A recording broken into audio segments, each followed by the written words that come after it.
Fasten your seatbelt. It's going to be a bumpy ride. Chrissie is hilarious. Chrissie, have you ever heard of the comedian Basha K. Ali? No, that sounds like something you yell out before you blow up a plane.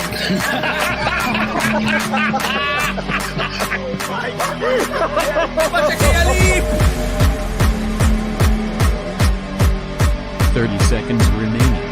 But you know what, good to say I doubt it will stand up to something. I haven't been disrespectful to you at all. I was very confused by the title, Everything Everywhere All at Once, because that's also what we call it when Ash takes off his shirt.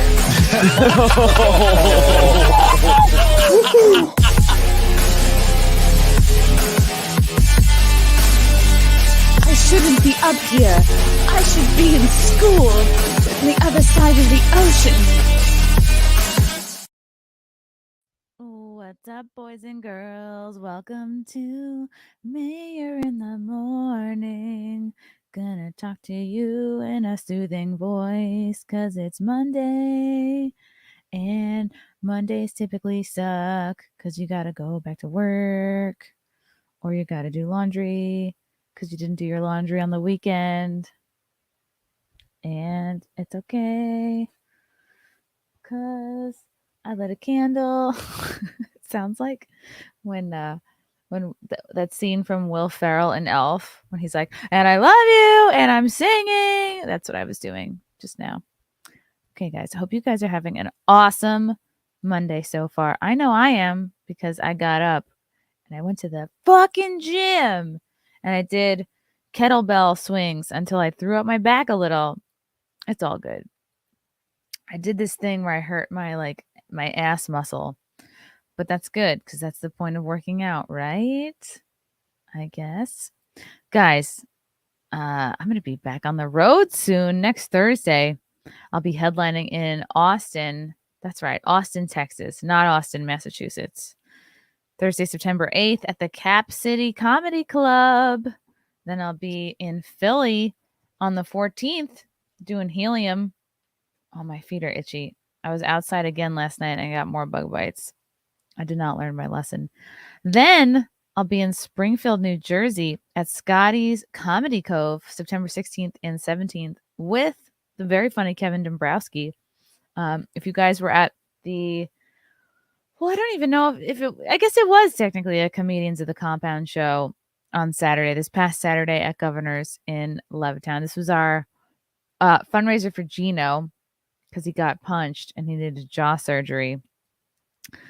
It was funny because it was kind of like a living funeral. We're like,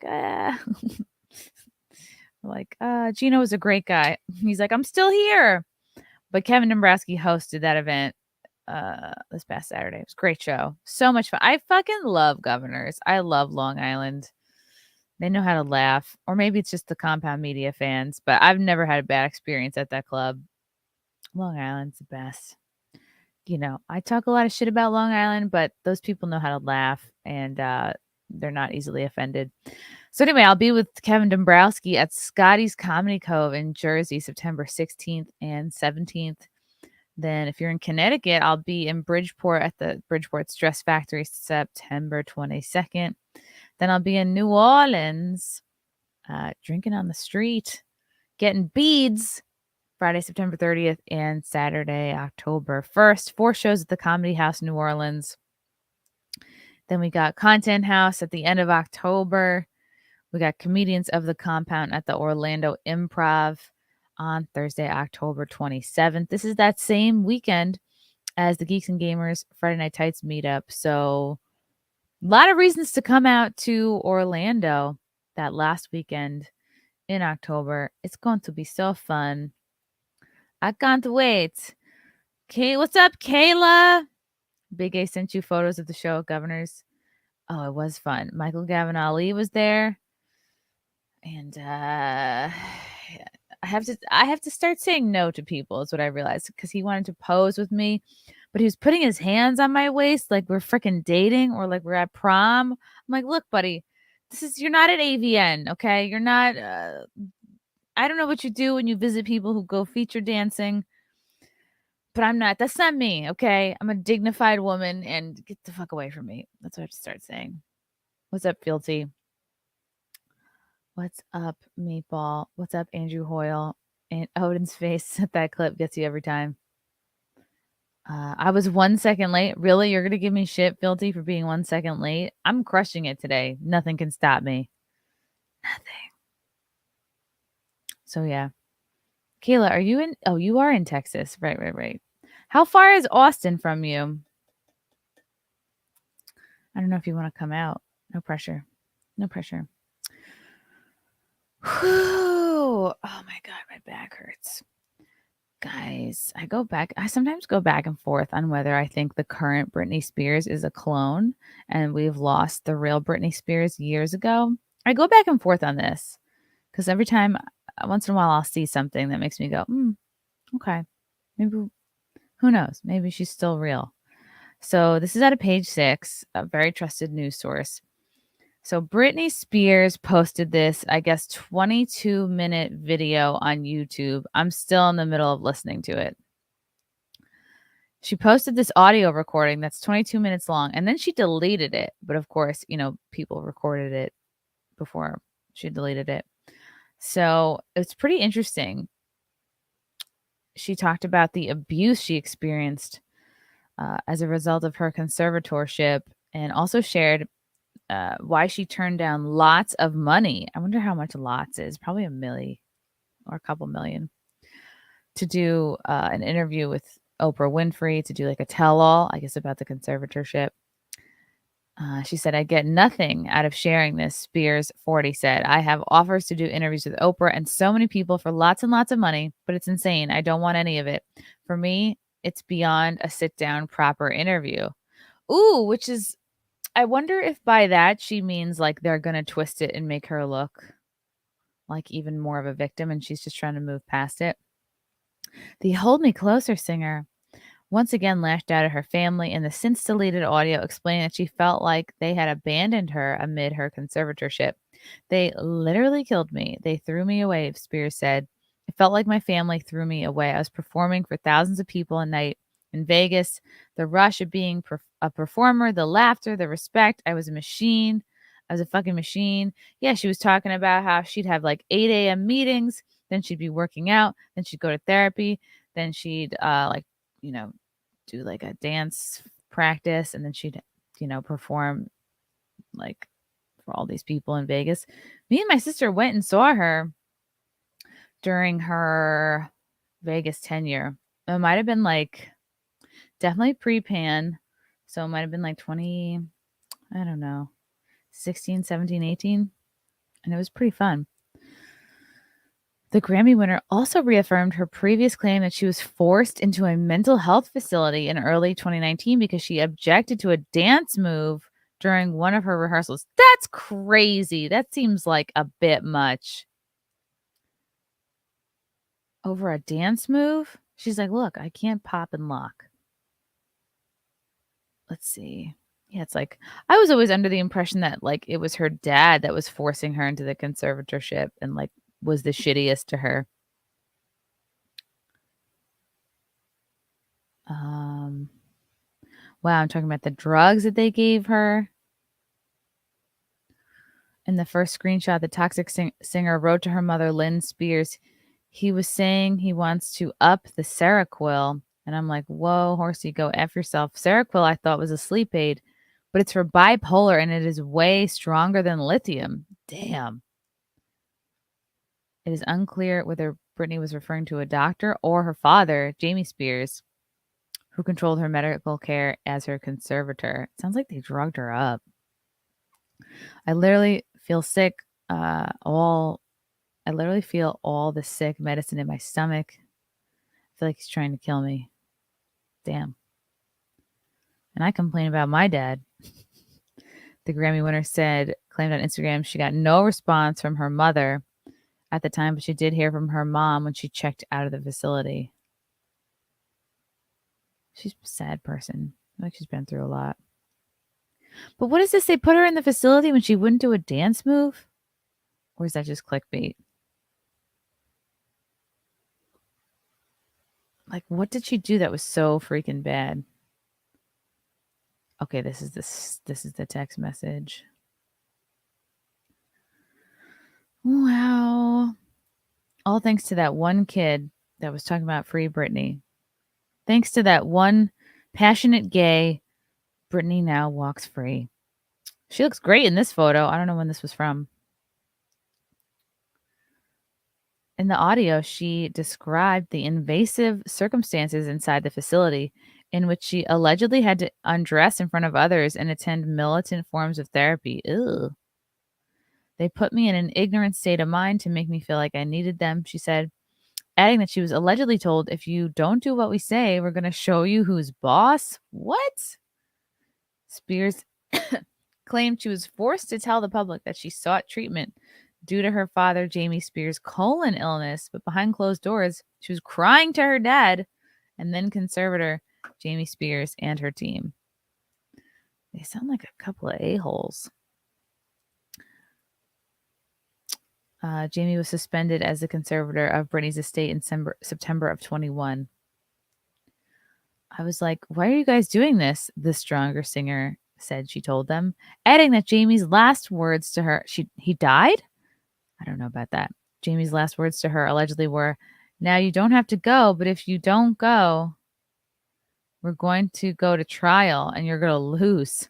I have way more people on my side than you do. You don't even have a lawyer, so don't even think about it. All right, that's a threat.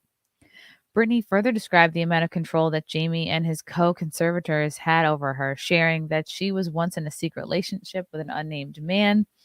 I was talking to a guy and he wanted to just leave the country with me. We had it all set up to leave. It was a secret relationship. Wow. That would have been pretty cool. The Crossroads star claimed she told her then assistant at the time, my biggest fear was, what would my dad do if I do something wrong? What if they found me? What would they do? And she looked at me and said, are you kidding me, Britney? Your dad would never do that to you. Who knows? He sounded like he was very intimidating. Britney said, despite all that happened between her and her father, she is honestly more angry with her mother, Lynn Spears, because when reporters would call the matriarch, she would allegedly innocently hide and not speak up for her daughter. She sucks. I feel like she could have gotten me a lawyer in literally 2 seconds, the overprotected singer. They're literally just like, every time they mention her, they're like mentioning a different song.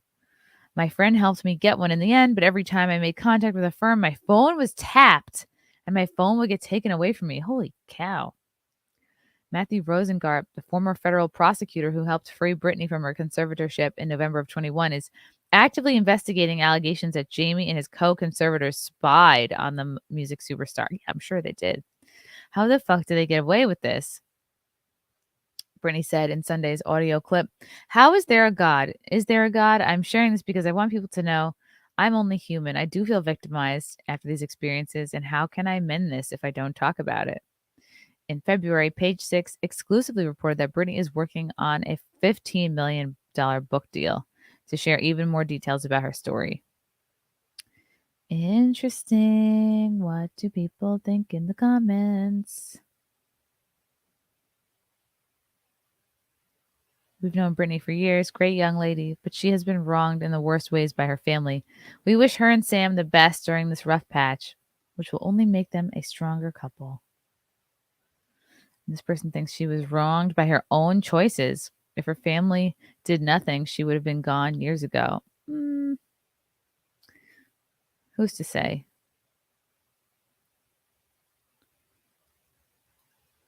Britney went off the rails, shaved her head, ran around without clothes. I mean, that's kind of what she's doing now. Drunk in waking hours. Hey, what's wrong with that? False friends were living off of her. Oh, and that's so different than her family that's living off of her. After some arrests, the court had her dad take care of her. Later on came Sam, and all of a sudden, Britney's dad was a bad guy. Her dad gave up conservatorship voluntarily. Her dad still lives in the same trailer in Louisiana. I bet he could have bought a house if he really wanted.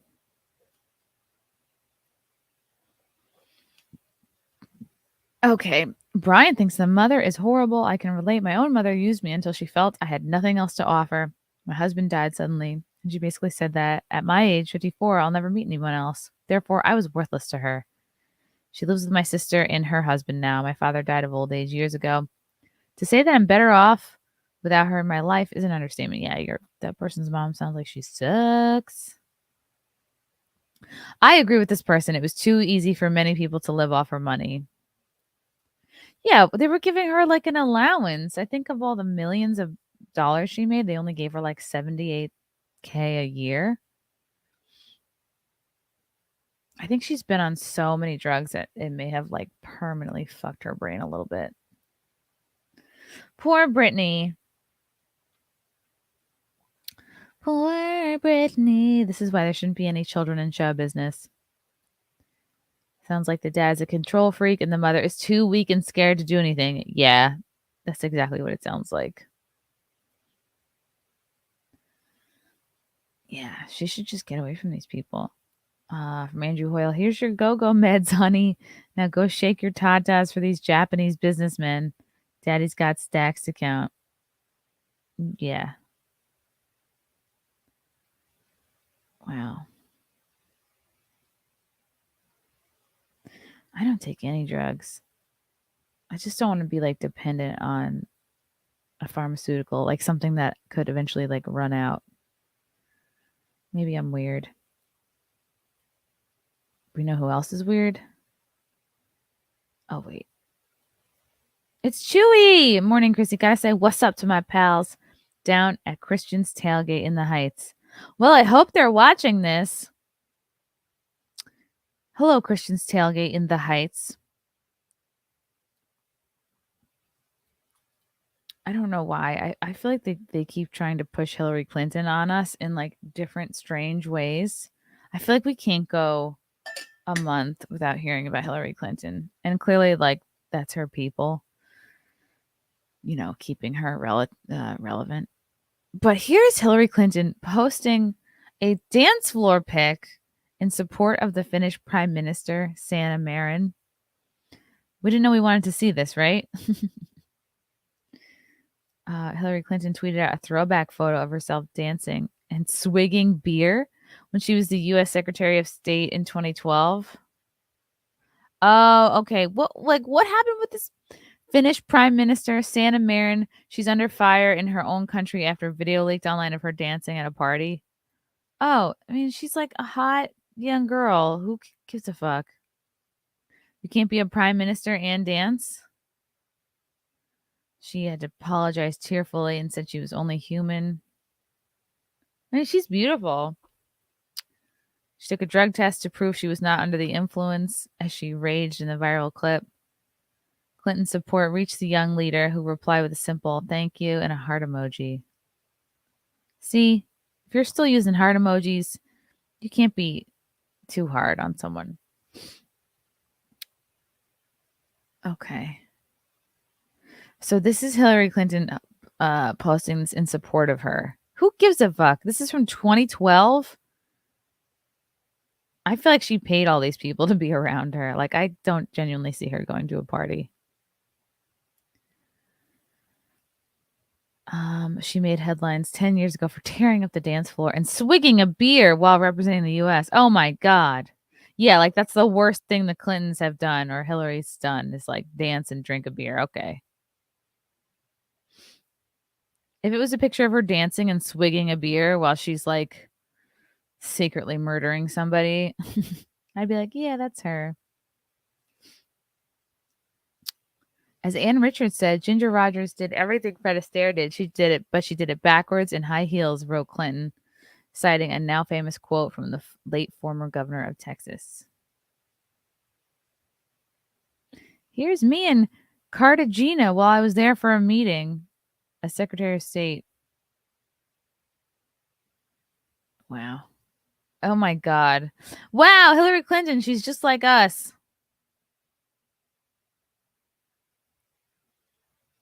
Her message quickly racked up more than 150K likes, including from the Finnish leader herself. She's 36. Let her live. Oh, this is her? That's funny. I have so many videos of me dancing like a retard.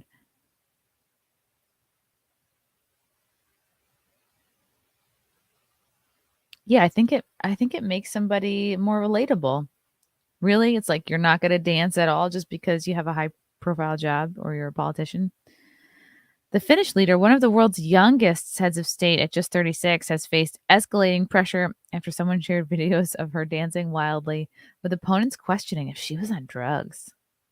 Where is this video? I got to find it. Other leaks showed the married mom dancing with a mystery man, as well as hosting topless influencers at her official summer residence. Wow, really? Topless influencers? Oh, all right. As long as she's not topless, what's the big freaking deal? Let her live.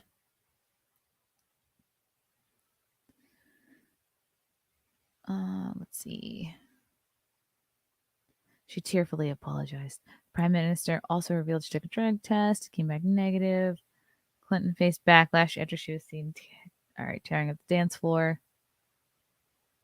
Still, it was one of many scandals she survived, with the Post at the time noting she was just having Havana a heck of a good time. Is that supposed to be a pun? Post columnist Andrea Payser even saw it as proof that Clinton was ready to launch her doomed run for the White House. Oh, God, really? Ugh. Stop it. Nobody wants that. I mean, I'm more worried about this lady here. This blonde lady looks like she's on fucking whacked out on something. Santa Marin insisted her partying did not get in the way of her leadership. Yeah, I bet it enhanced it. Is this her like humping someone? Big deal. While Marin appreciated the support, not everyone in the European nation felt the same. Some Finns urged Clinton to keep her nose out of their politics, instead telling her, take care of U.S. domestic policy. Another critic wrote, well, dear Hillary and Marin, is this the right time to dance and have a party? I don't think so. The whole world is falling apart. Or is that the reason why you celebrate? Anyone who's against you is going to look for a reason to shit on you. In a desperate bid become relevant, HRC is once again mystifying the public using social media, because that is pretty much the only way she will get a mention in the news. Yep. Oh, she's actually celebrating ordering the raid on Trump when she herself, along with Obama, are guilty of all the charges. Banana Republic. The same Hillary who got Maxwell's nephew a job at the State Department after he worked on her 2016 campaign. The same Hillary whose entire family had Christmas at Epstein's ranch every year since they left the White House up until 2018. The same Hillary that had Epstein visit her in the White House multiple times in the 90s. The same Hillary whose employee and good friend was found with a van full of kids in Haiti and is still in prison for human trafficking. The Hillary who all her business friends and lawyers over the years all committed suicide. Is that the same Hillary you're talking about dancing? Yeah. Whew. Oh, Hill. What's up, Deb? Deb is a new member. Welcome. You think Epstein is alive, Slam Poetry? Where is he? Where do you think he is? Where do you think he is? Hold the phone. I gotta address something. Reigns, was it Frank's idea doing Chrissie in the morning? BS that you should not be doing? Leave that gold digger. He is using you. It's so obvious. You need better management. I don't have any management, so I would say some management is better than none. Reigns, no, I actually wanted to do a morning show because after I lost my job, I needed something else to do during the day. But you can just say you don't like it. You can just be like, I think you suck. Let's go to a super chat. Yeah, exactly. So a 36-year-old prime minister was dancing and it's a problem. It's like people are always going to hate on somebody they don't like. And I'm sure there's a lot of people she beat out that were older that are salty about a younger person beating them out. So they will, of course, be the first ones to say, oh, look at her. She's young and gallivanting and having a good time. Epstein is hanging out with Biggie and Tupac. Do I sleep? Not really. But I did work out this morning, so I'm crushing it.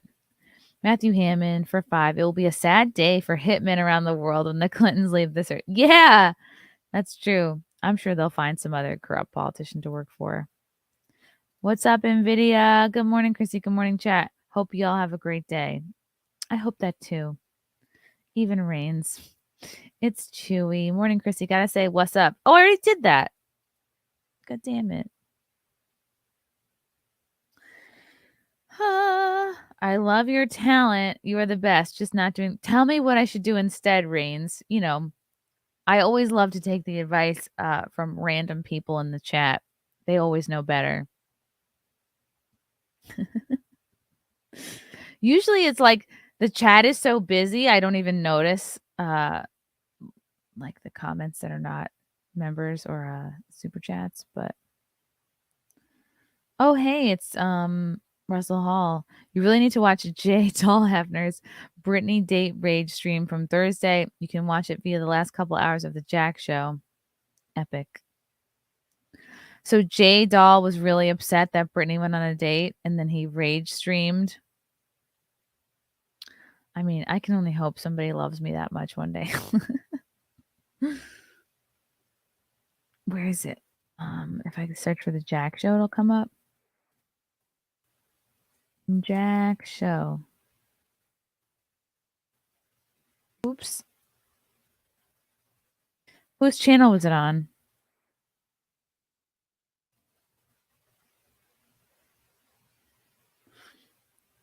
Okay, tell me where to find it and I'll go look for it.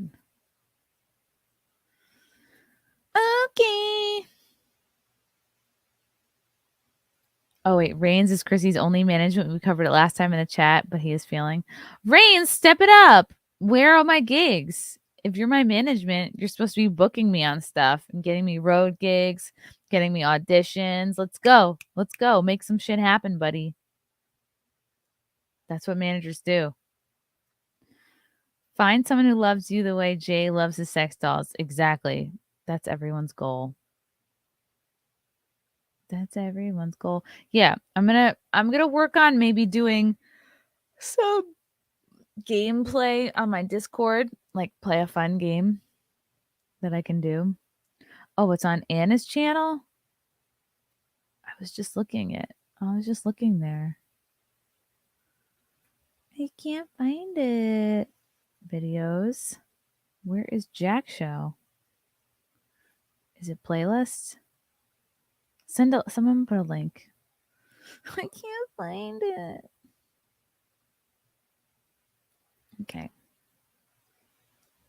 God, I feel like didn't Hillary Clinton just put out a show where she's really trying to look like a regular lady and like super endearing and relatable, and I think it was with Amy Schumer. I'm gonna Google it. Hillary Clinton show. Oh yes, it's called Gutsy. Ugh. I want to barf. I'm gonna share this. This is so cringe. This is a new Hillary Clinton Apple TV show called Gutsy. Oh my God, with her dumb daughter. The first trailer for the much anticipated Hillary and Chelsea Clinton docuseries Gutsy has dropped, and it's looking pretty great. Premieres on Apple TV September 9th. The 8-part documentary sees the mother-daughter duo in conversations around the country with a number of, quote, gutsy women who inspire them, or, you know, whoever they could book. In each episode, 74-year-old Hillary and 42-year-old Chelsea get into deep conversation about life, love, family, career, and killing people, and more, with a number of women that they consider personal heroes, including Glennon Doyle, Jane Goodall, Mariska Hargitay, Goldie Hawn, Kate Hudson, Kim Kardashian, Megan Thee Stallion, Amber Ruffin, Amy Schumer, Gloria Steinem, Wanda Sykes, Simone, Abby Wambach, Natalie Wynn. Gee, I wonder if any of these people are like conservatives or maybe have like a different point of view. As seen in the trailer, each woman gets candid about the essence of womanhood within the various careers and industries they've been a part of their whole lives. What is this video? Oh, the Queen of England has a bath every morning at 7:30 a.m. and a cup of Earl Grey tea. I mean, I could have guessed that. I could have guessed there's a lot of tea in baths. And she listens to BBC radio. Wow, this is like really distracting. Now I'm really interested.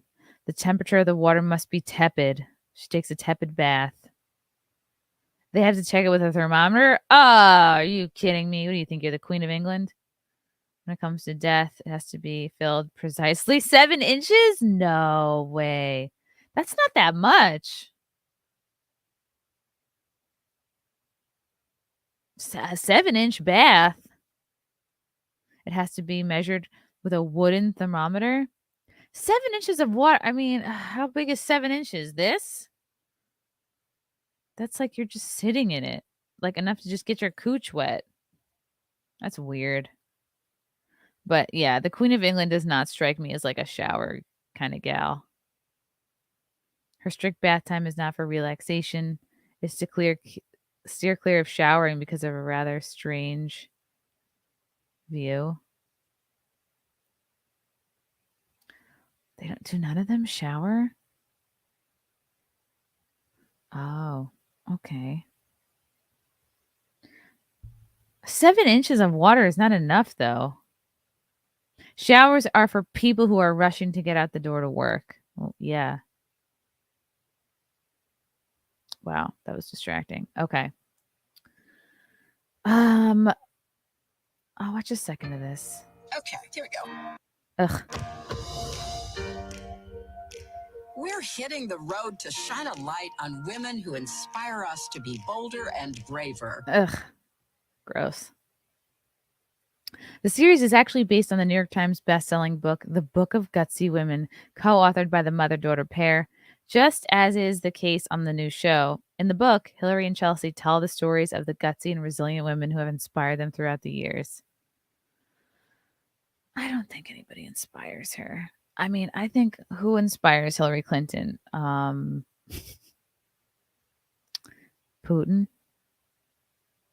Stalin? Growing up, I knew hardly any women who worked outside the home, Hillary said in an official statement connected to the release of the book. Really?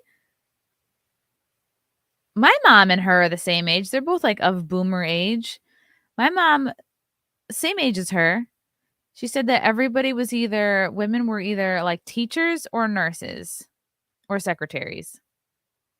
But I guess Hillary was privileged and didn't know any women who worked outside the home. Hillary said in an official statement connected to the release of the book, "So I looked to my mother, my teachers, and the pages of Life magazine for inspiration. After learning that Amelia Earhart kept a scrapbook with newspaper articles about successful women in male-dominated jobs, I started a scrapbook of my own." Yeah, okay, let's see it.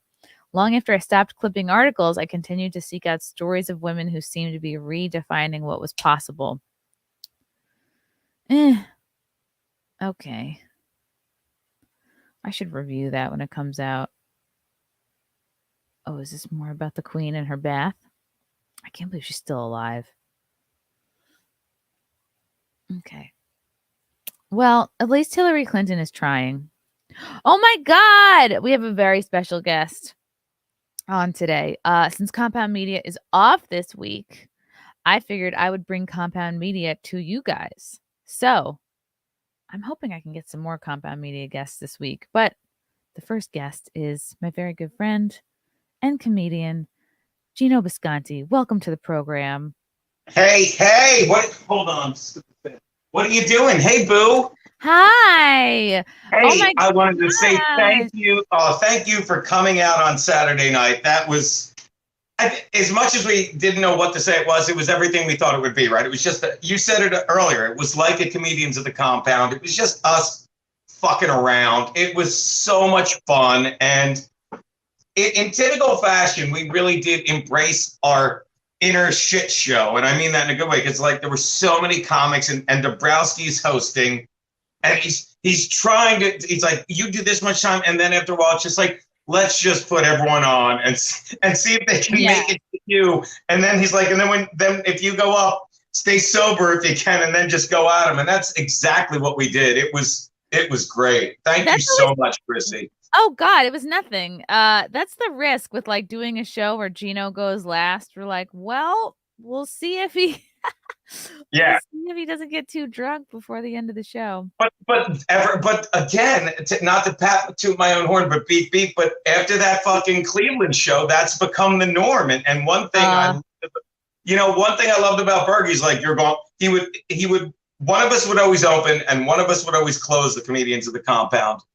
And after that, 90% of the time I closed it, and not because I'm a better closer than Berg. We're interchangeable. Just because he's like, you got to stay sober, and I was like, good, So I had the practice in, and yeah, I was fine. And I was glad I was, because I think you saw the heartfelt thank you I gave to you comedians and the fans who came out and the venue and just everyone. Because and I think I said it on stage. I'm like, this show is the least everyone has done for me over the past 8 weeks. This is what we knew it would be. It's like, let's just get together and get stupid. And it was so much fun. And then we hung out after, and I finally got a picture from Big A, because I think we have to call Beaupre and Big A the ones that chronicle. The other people would be the ones in years that chronicle all these events. They're the photojournalists.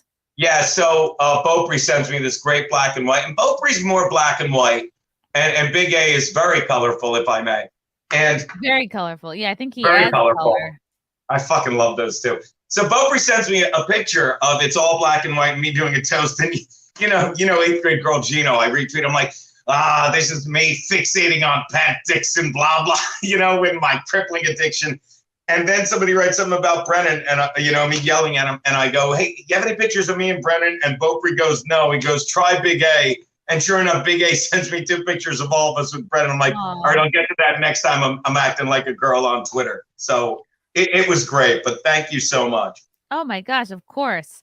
Yeah, I was really impressed with the turnout. And I don't know if it's just Long Island or Comedians of the Compound fans, or we just like hadn't done a show out there in a while, but it was packed. Yeah.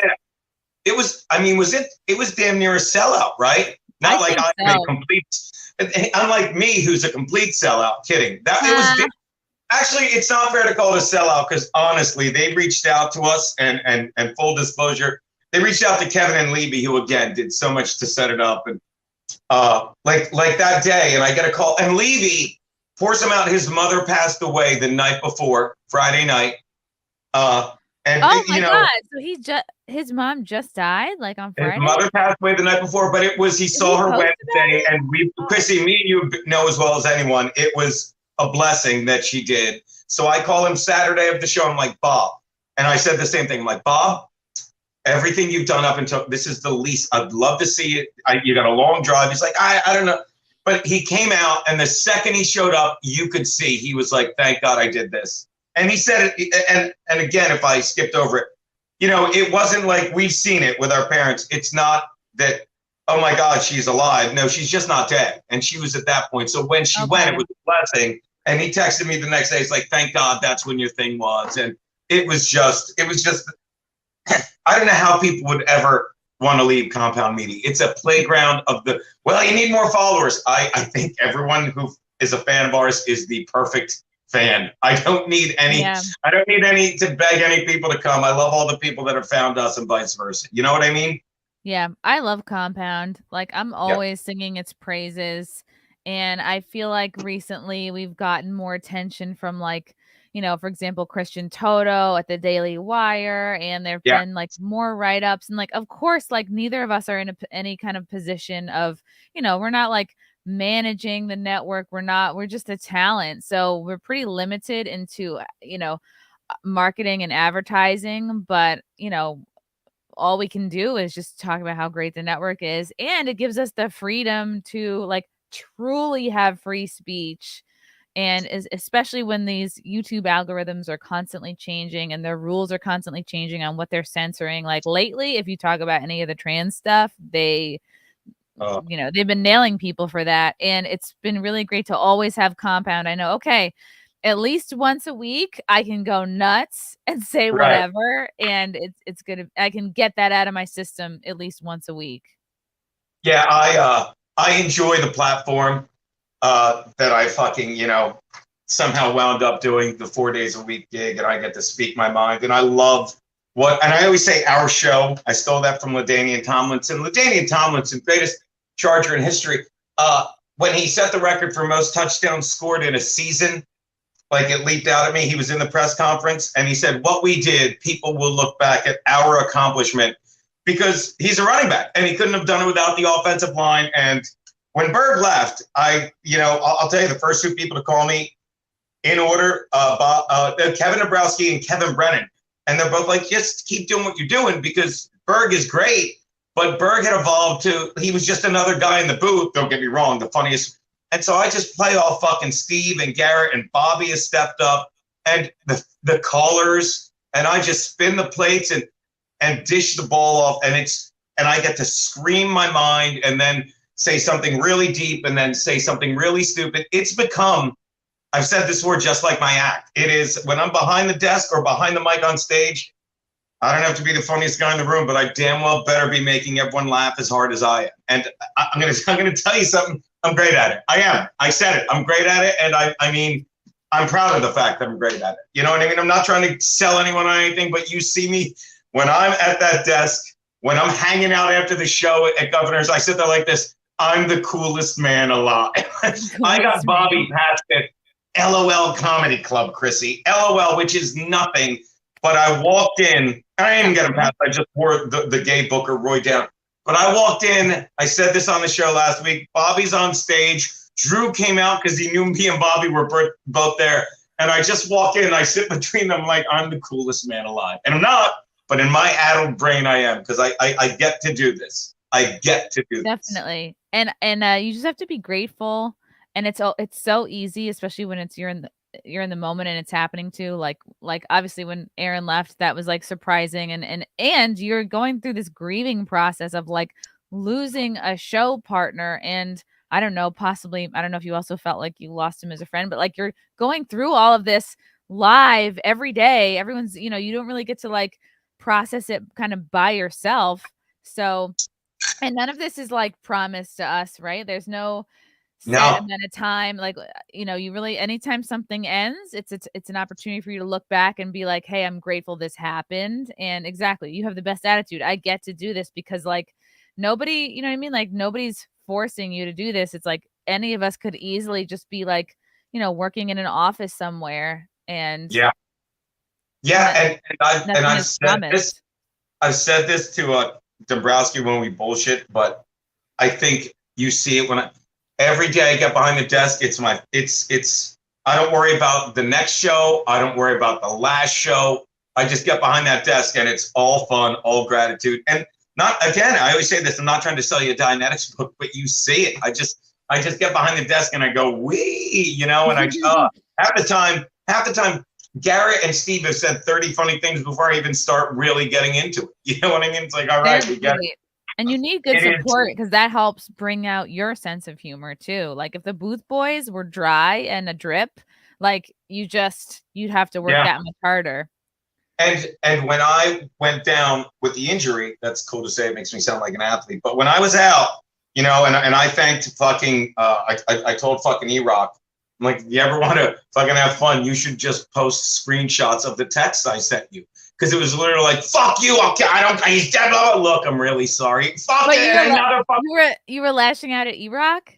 I would lash out in fucking speech-to-text paragraphs, and then I would just be like, look, dude, I'm really sorry, thanks. He's like, no problem, dude. And you know what E-Rock would do? Because he knows me, he would find the perfect Simpsons GIF or meme and send it to me. And I'd be like, thanks, buddy. Sorry, buddy. And I'd be like, send me a picture of your beautiful daughter. And but the other thing is, like, he's like, yeah, we're gonna start having we're gonna just get a host for the show. I'm like, the fuck you are, blah, blah, blah, blah, blah. And then I'm like, why don't you just have fucking the dump go longer? And it did, and it was great. And then you sat in, and Garrett sat in, and you sat in, and I was watching and texting. And again, I'm sitting there, and I said this on the air, but I know you have, like, there have been two moments in my life where where I said something and then I said the exact same thing in a different voice. And I love telling this story. Like, this is where it flipped for me. I just broken up with Sarah, whatever you want to call her, 2013. I'd opened for Artie at Caroline's. And then he's like, hey, let's go to the cellar. We go to the cellar. It's me, Artie, and Chris Rock. I told this story on the show. Ooh. Yeah. No, it's not us three. It's Artie and Chris Rock talk. Chris Rock comes and sits at the table that I'm at with Artie to talk to Artie. But I'm sitting here looking at those two, and you have these, it's a graduation speech. All right. Okay. Do you want to hear the story? I'm enjoying it. Do you want to hear the rest of it? Because it's not as funny as that 5-line super chat. It's not. So I can keep going. Of course. But keep popping that up. And you know, you think that's what fame is. You want to be rich, you want to be famous. And I'm looking at those two talking, and a voice in my head, I just broken up. I'm gone back and forth from Jersey, all my shit in my car. And I said, you've been up here 13 years. You're barely paying your bills. And then a voice in my head, not the one that says kill the Pope, a voice in my head says, say that again, but don't say barely and say it with gratitude. I'm like, I've been up here 13 years and I'm paying my bills, right? And I'm telling you, that's when the gratitude starts. It's like, yeah, what do you want to have a lot of money? Go get it. But then, and I've talked about these four of my shoulder, my mother, my father, my aunt, my uncle, all dead, cancer. But hey, my mom died of cancer too. We're in the club. But it happened again. But this time I said it myself. Like, I'm like, this is like, because I walked around with a broken jaw for a week before I got the elective surgery. Elective surgery. That's what Pat said, because he's too sociopathic or narcissistic to acknowledge that he actually damaged your face. Yeah.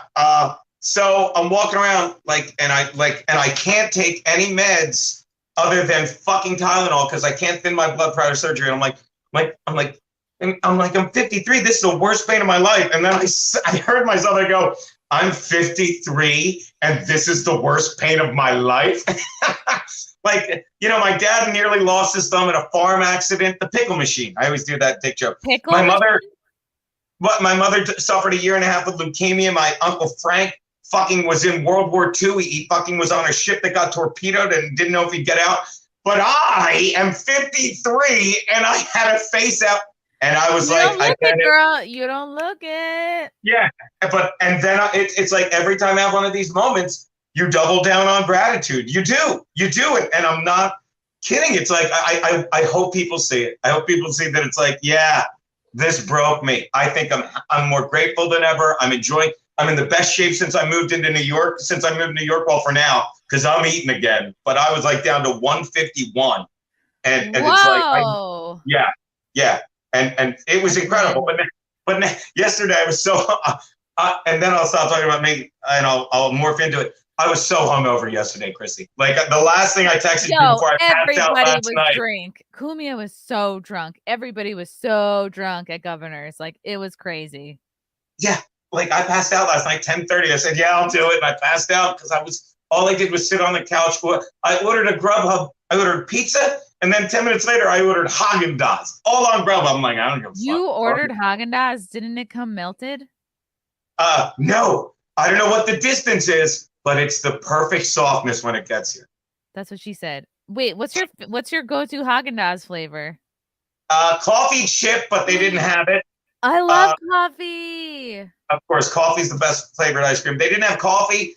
They know me because I've ordered for them. Like they're like, sorry, it was on the app, but we're out of coffee chip. And they go, and we're out of coffee. I'm like, just give me cookies and cream because I love the vanilla too. It's like, cookies and cream is so good too. Oh, it's so good. NVIDIA sent you the Jack link showing your DMs. You mean on Discord? I'll check. Front porch. So you got home at 1:30 because shout out Dombrowski drives me, Bobby the donkey. Shout out to. By the way, I'm gonna be a dick again. So I sent that picture and I thanked everyone, you know, that fit in it. And I didn't have room for, of course, I had to put Joe DeVito because him hanging out. Great. And we got that. Me and Joe DeVito started together. We did. And I mean to brag. I can tell you comics that came a year later. These nobodies like Nate Bargatze and Mike Vecchione. Pete Holmes was 2 years after me, that failure. But didn't Bargatze start in Boston or something? Or he started? No, Outside of Bargatze, New York? Tennessee. Mike is Philly. Okay. Well, Bargatze, New York, because he moved up from Tennessee. But you know, this like, and getting back to like, it became a shit show, and we just threw everyone in the green room on. Mario Bosco went on. Fucking Bobby, of course, was going on because he drove up with us. Joe DeVito walked in. We're like, go on. Fucking Joe Curry goes on. Everyone goes on, which was great.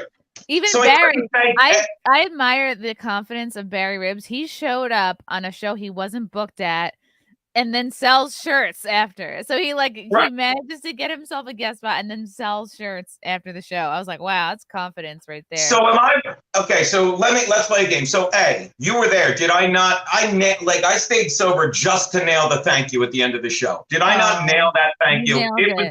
It was better than any fucking wrap up I ever did at a roast. Okay.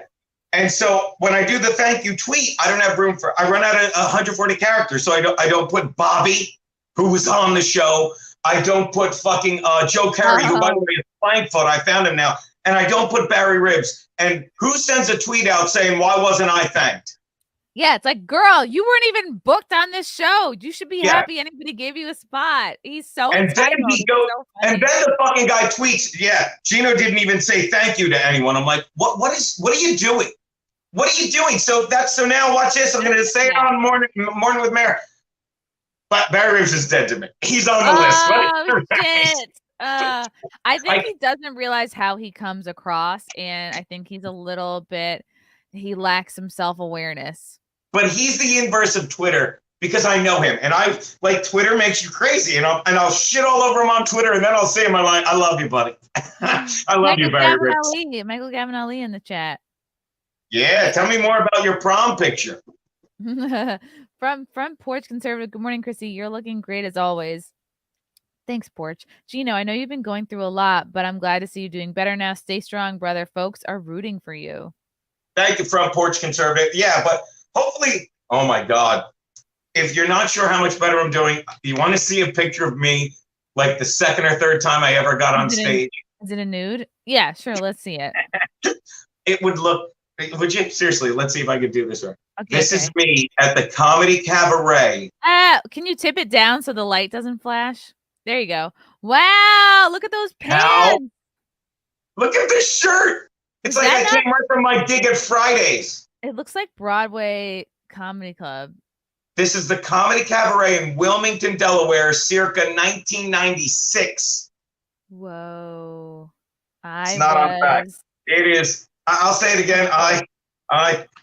To quote someone who may have dated Pat Dixon or may not have, thank God he broke your face. Thank God Pat Dixon broke my jaw.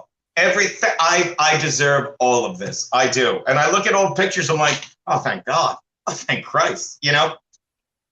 So Barry's not dead to me, but it's like, what are you doing? You came out. Yeah, it's like exactly. Show, you sold shirts. You drank with us. You got the pictures. I love them. I keep talking over you, and it's your show. No, it's okay. It's okay. It's like, you have to be grateful at some point. You can't constantly go through life expecting handouts, and like when you do get a spot or something, be grateful. Don't just like ask for more or like assume. You never want to come off entitled. I've always tried to be really. But he does. But am I wrong to say? On Twitter, he does, but in real life, he is the definition of a mensch. I don't use that word, but he's like, look, he shows up.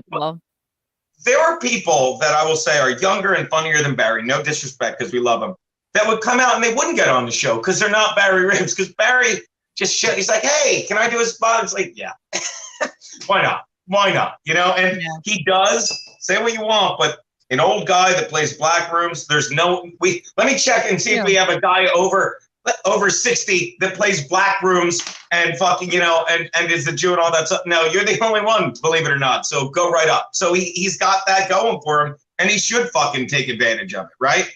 Yeah. Yeah, you can't get anything unless you ask for it. It's true.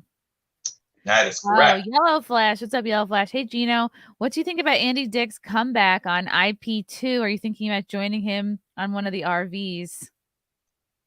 I don't know what the last I heard was he got arrested, and he got, like, I saw that video that everyone saw like a couple months ago, and I'm connected to him now because we did that fucking YouTube, that show. It's not a show or whatever. But I know as much about what's going on with it. I don't even know what IP2 is. What is IP2? Yellow flash, high yellow flash. I don't know. It reminds me of IP Freely, but I don't think that's what they were. I'm going out to LA for opening NFL weekend. I'll be out there the 6th through the 7th, whatever, a week from Wednesday through Tuesday, watching hopefully I'll get into the opener, Bills Rams. And then hopefully I'll go to the Chargers Raiders game. Although my gal out there is like, we'll get killed in a Raiders game. I'm like, we won't because it's in a nice stadium now. It's not in Oakland, but who knows? So you're still maybe you're still seeing that girl in LA. When I go out there, we hang out. You got a girl in every port. Except Daddy do. There's women with daddy issues everywhere. Come on. That's true. All over. Amazing. It's amazing how all you have to do to land a hot chick is not punch them. It's amazing how far not hitting hot women in the face because you're insecure and you want to knock them down a peg because they're secure and you know they're better than you. Am I doing it again? Sorry. No. It's amazing. Yeah. It's amazing. And it's amazing how far not hitting dudes will get you. I mean, some people say you're a pussy. All you have to do is not hit somebody and you could go so far in life. It's so wild and not, So, whatever. So, what by did the you way, think of, I don't know if I mentioned this, but so Frank's dad came to the show. He loves you. He's a big fan of Geno, but he loves every time. I wrote down to thank him and you beat me to it. Go, baby. I'm sorry. He loves to bring a big antipasto because he's like, I'm Italian. Geno's Italian. I have to do this. He has this joke like, I'm Geno's manager. I have to bring him his antipasto.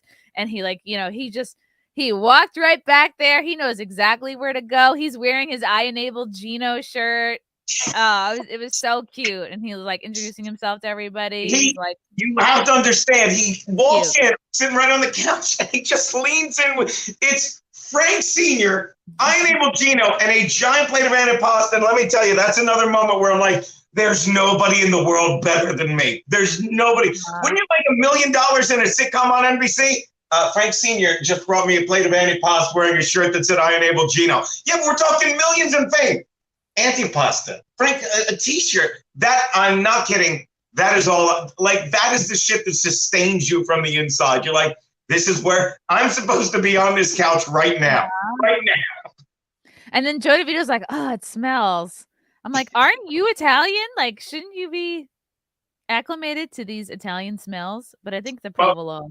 And by the way, thanks for reeling in ADD Geno. So Joe DeVito, I was just going to say that.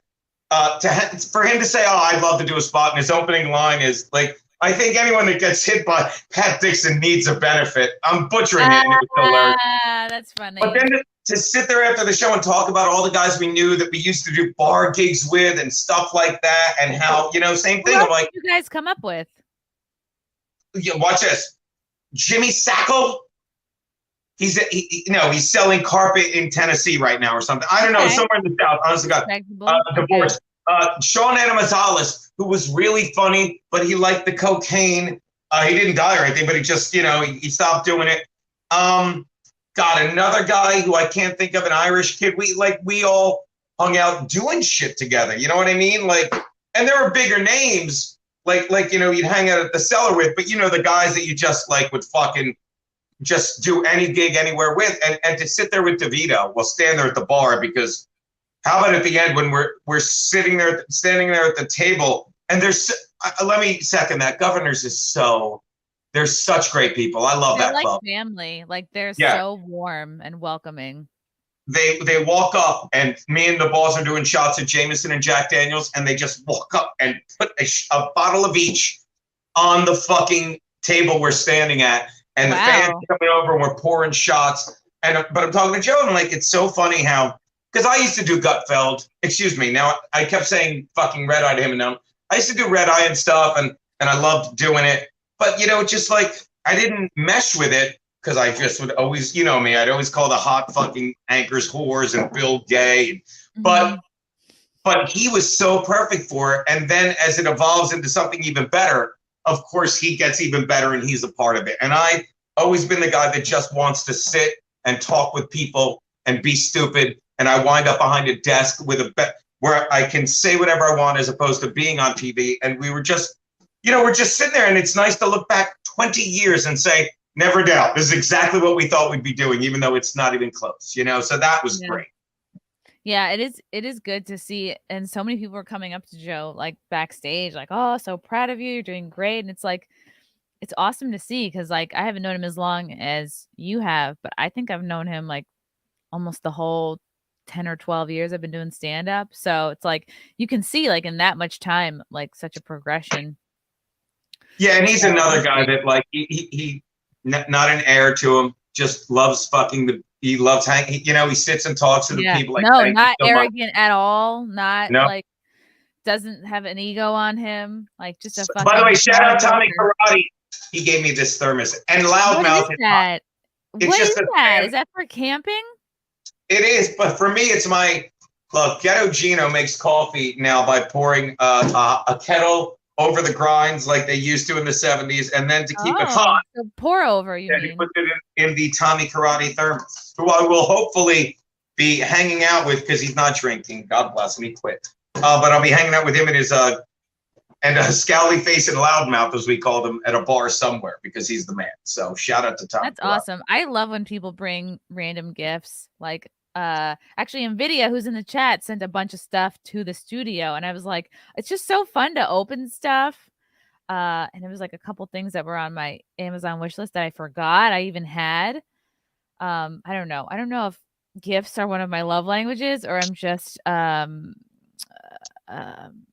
superficial, materialistic biatch, but I don't know. It makes me happy.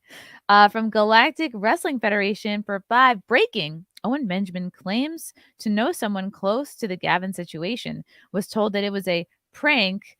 Owen claims on Misery Clips Twitter. Oh. Do you have any thoughts on the Gavin thing? Let me say this. I hope it is a prank, but if it is a prank, I'm trying to figure out why he would do a prank like that, because I'm not big into pranks. But I also think if anyone should do a prank like that, it would be Gavin, for the simple fact that if I said the police came and arrested me, or you could, God forbid, I didn't want to put it out there, but if I said the police arrested me, it'd be like, well, but Gavin's the perfect guy in terms of, because he used to lead the Proud Boys, like, yeah, I want everyone to think, and if it is a prank, and I'm starting to hope it is, obviously, because it's like, yeah, well, why'd you all believe it? Because this is where the country is going. So it would be, like, when it first started like that, when it first started, I'm like, that's such a lame prank. And I'm not saying it's a prank. I know you're not going to believe this. I don't know anything. But now I really hope it is, one, because God forbid he gets arrested. But two, it would send the message like, oh, that's so lame. Why'd you believe it? Why didn't you know it was a prank? I don't like the idea if it is a prank. I don't like that, because it's potentially very dangerous. And if it is a prank and then it really does happen, well, then no one will believe him if it really happens.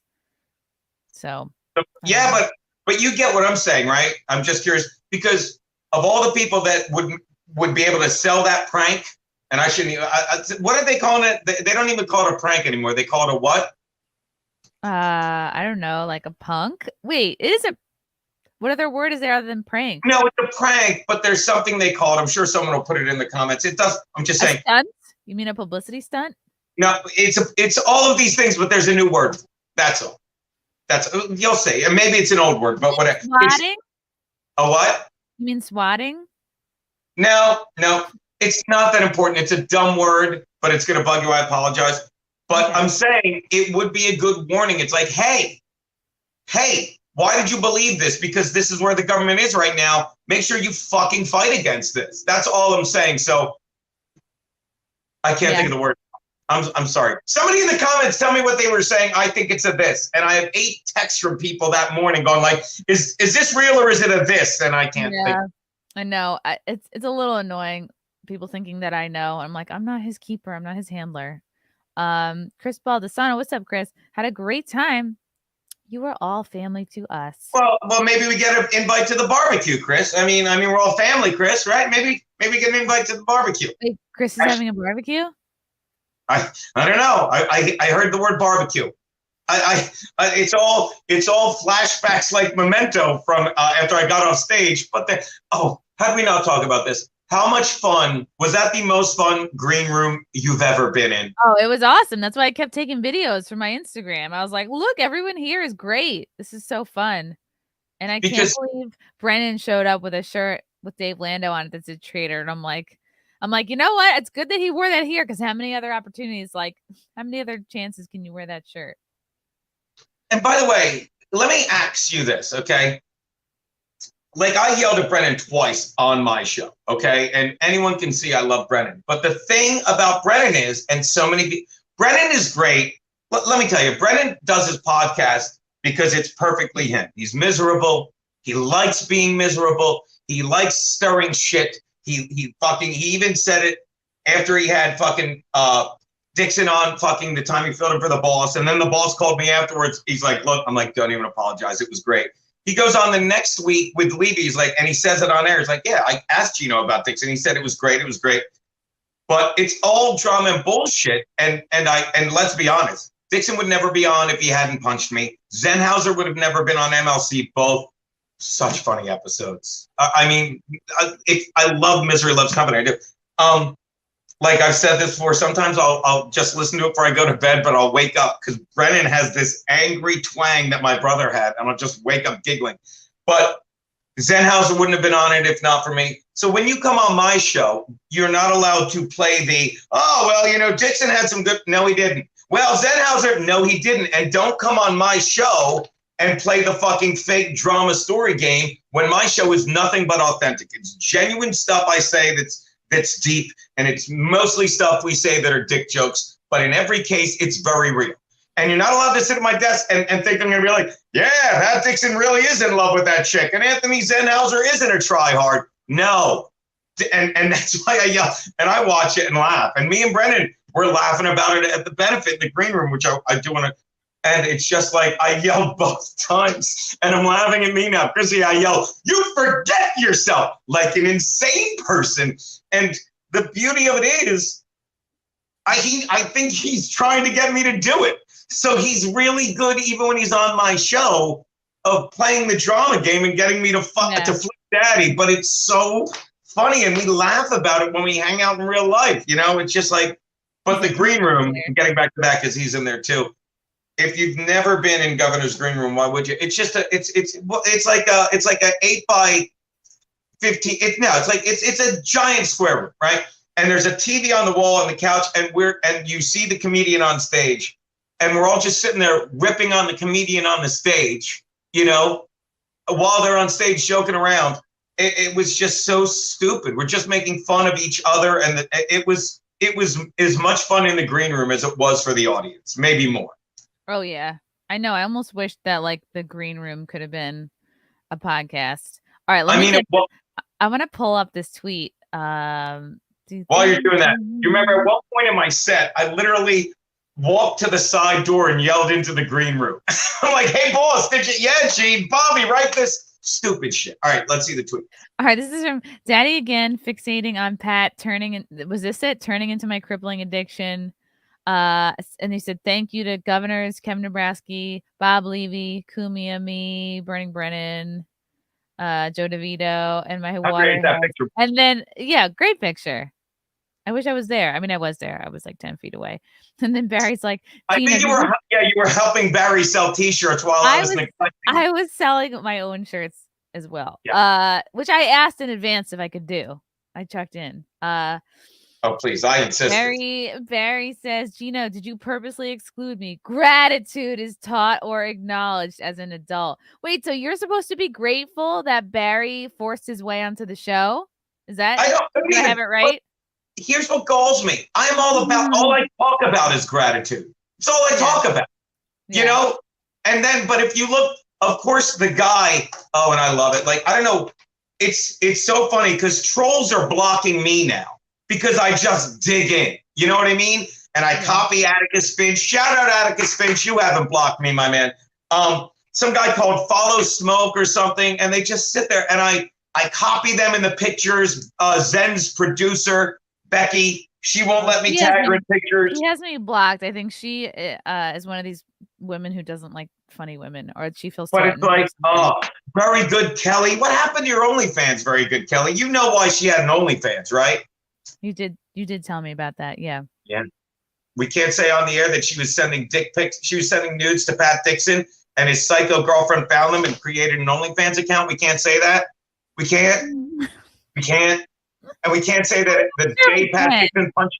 We can't say the day Pat Dixon punched me in the face. And this is how you learn gratitude. The text from her, because there's pictures of us hanging out. She goes, "Why do you even have Felicia on? She's a terrible person." Thanks for checking in on me, you TWAT cunt. Oh shit. Anyway, so It's okay. I'll You be able can to say always that.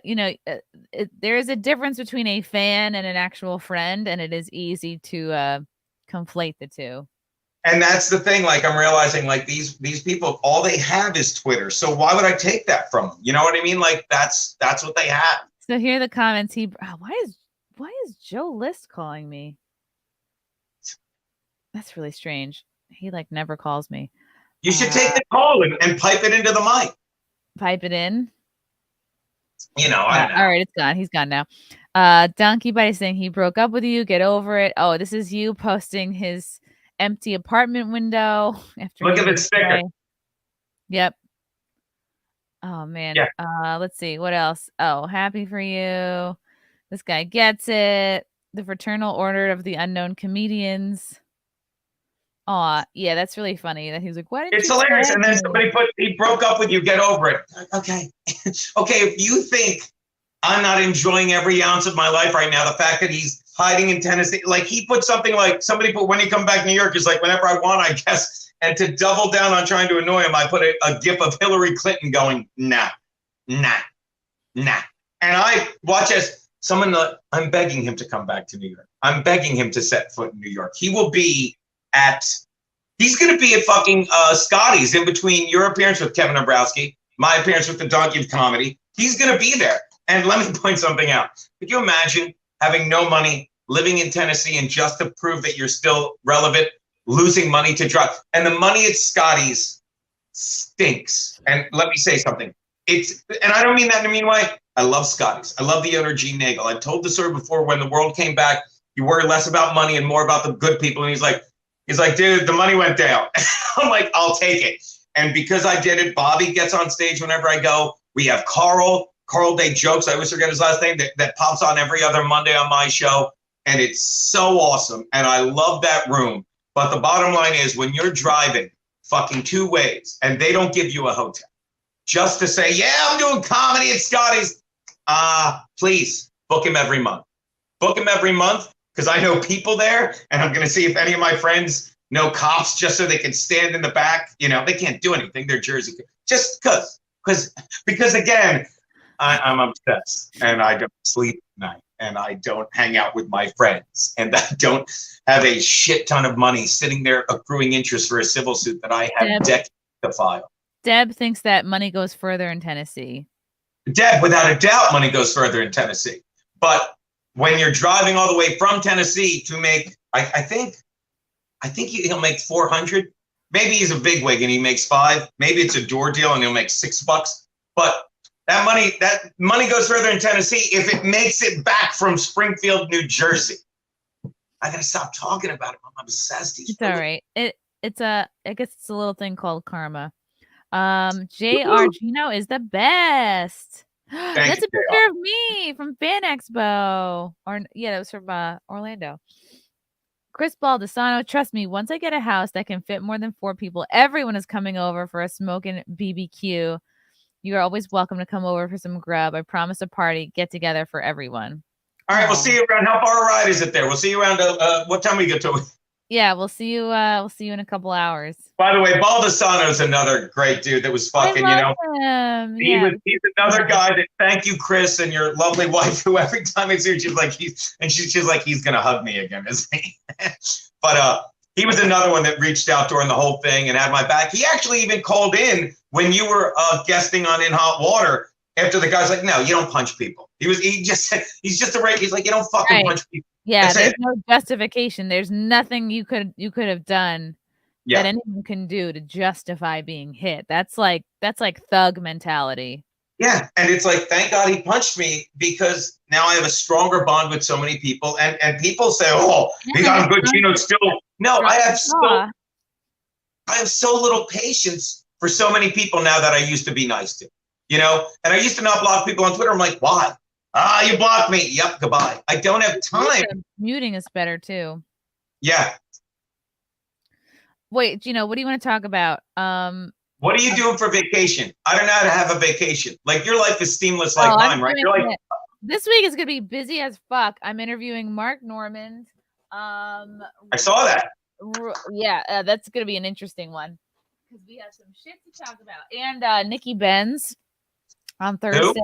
Nikki Benz. Nikki Benz? Nikki Benz. She's an adult performer. Oh, I know Nikki Benz. I mean, I know who she is.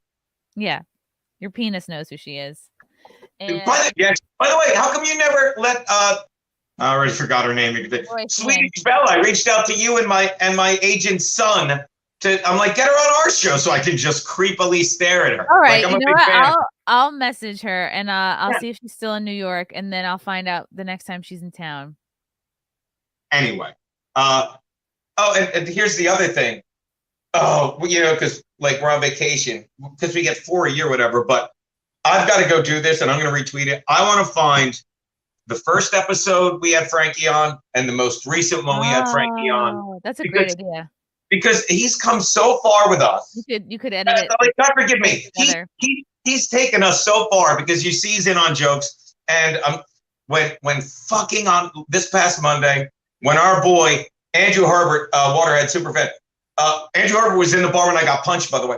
He calls our show and he says, Frankie, and he says he's Nelson Peabody, the manager of Dooley's, and he's that was so funny. He was laughing so hard.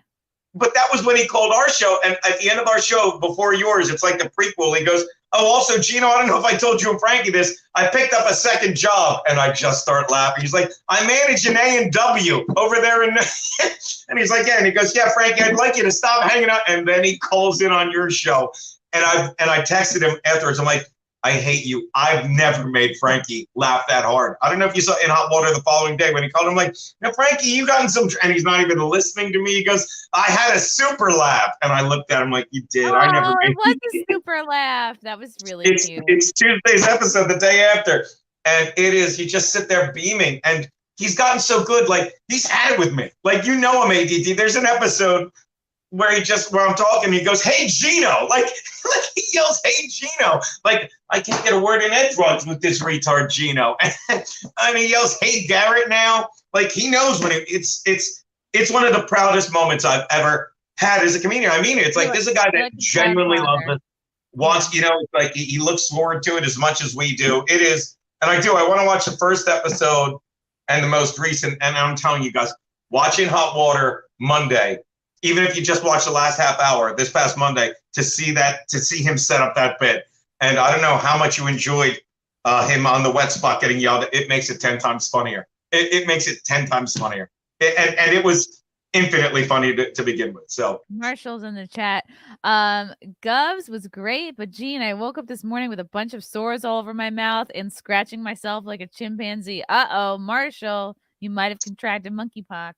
Marshall, I have bad nudes. Bad nudes. I have terrible nudes. I sent them to Laura Thea. I have terrible nudes. I sent to Laura Thea, who looks so good. Am I right? That is AIDS, Marshall. I gave you AIDS, so don't get any vaccines for monkeypox because I gave you AIDS. All right. And by the way, I read an article about monkeypox, and you know what it is, other than a gay thing? It's because they've got all these fucking vaccines and shit in them. Monkeypox. Let me explain what the bubonic plague was. It was fucking pus things that would burst.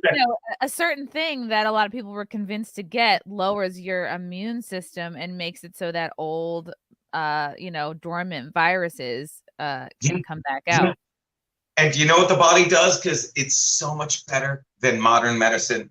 It says, "Get this the fuck out of me." And when it can't get out of you, because a lot of these drugs it just says, I'm getting it out of you any way I can. And it just starts coming out of your skin and making these fucking monkeypox pustules, which you won't get, Beaupre, because I gave you AIDS. But That's what's going on with this. You know, it's like that's all monkeypox is. It's gay people that already have a weakened immune system, and the body's like, look, we're just gonna put it out through the pores if we can. That's all. You don't think it's God smiting them for their sins?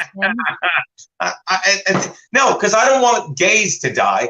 I want fucking anyone that fucking won't apologize for COVID to die.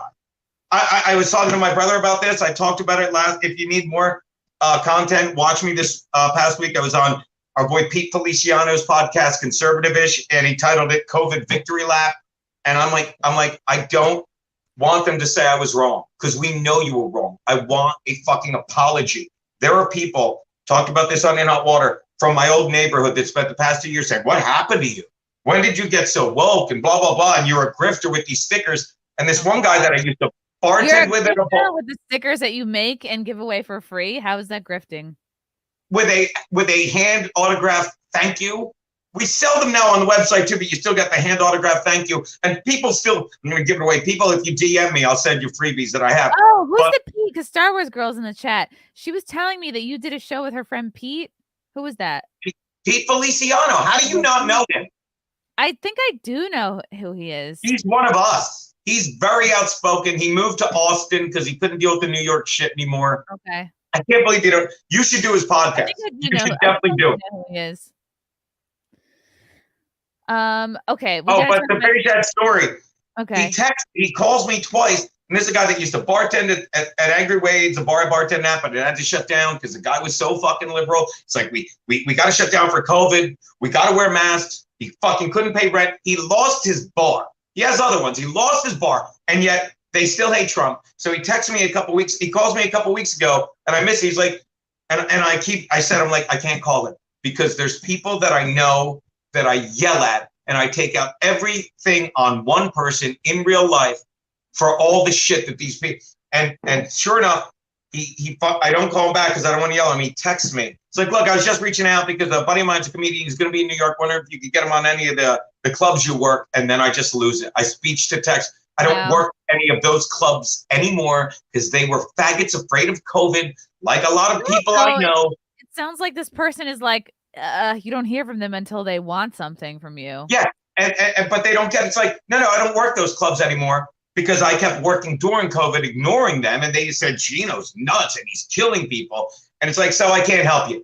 And much like you, they never apologized. And I love every club in New York. I've said this. They're great. I wouldn't be where I am without them.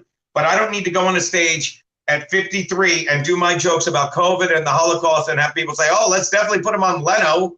That's how much I watch late night TV. I still say Leno because that's the last time I relevantly talked about late night TV. Let's put him on Kimmel. Let's put him on. No. So why do I even need the clubs? I don't. The kids that can play the game and they're great at it, God bless them. Kevin Dombrowski kills in the clubs. He should. He's great. He's great.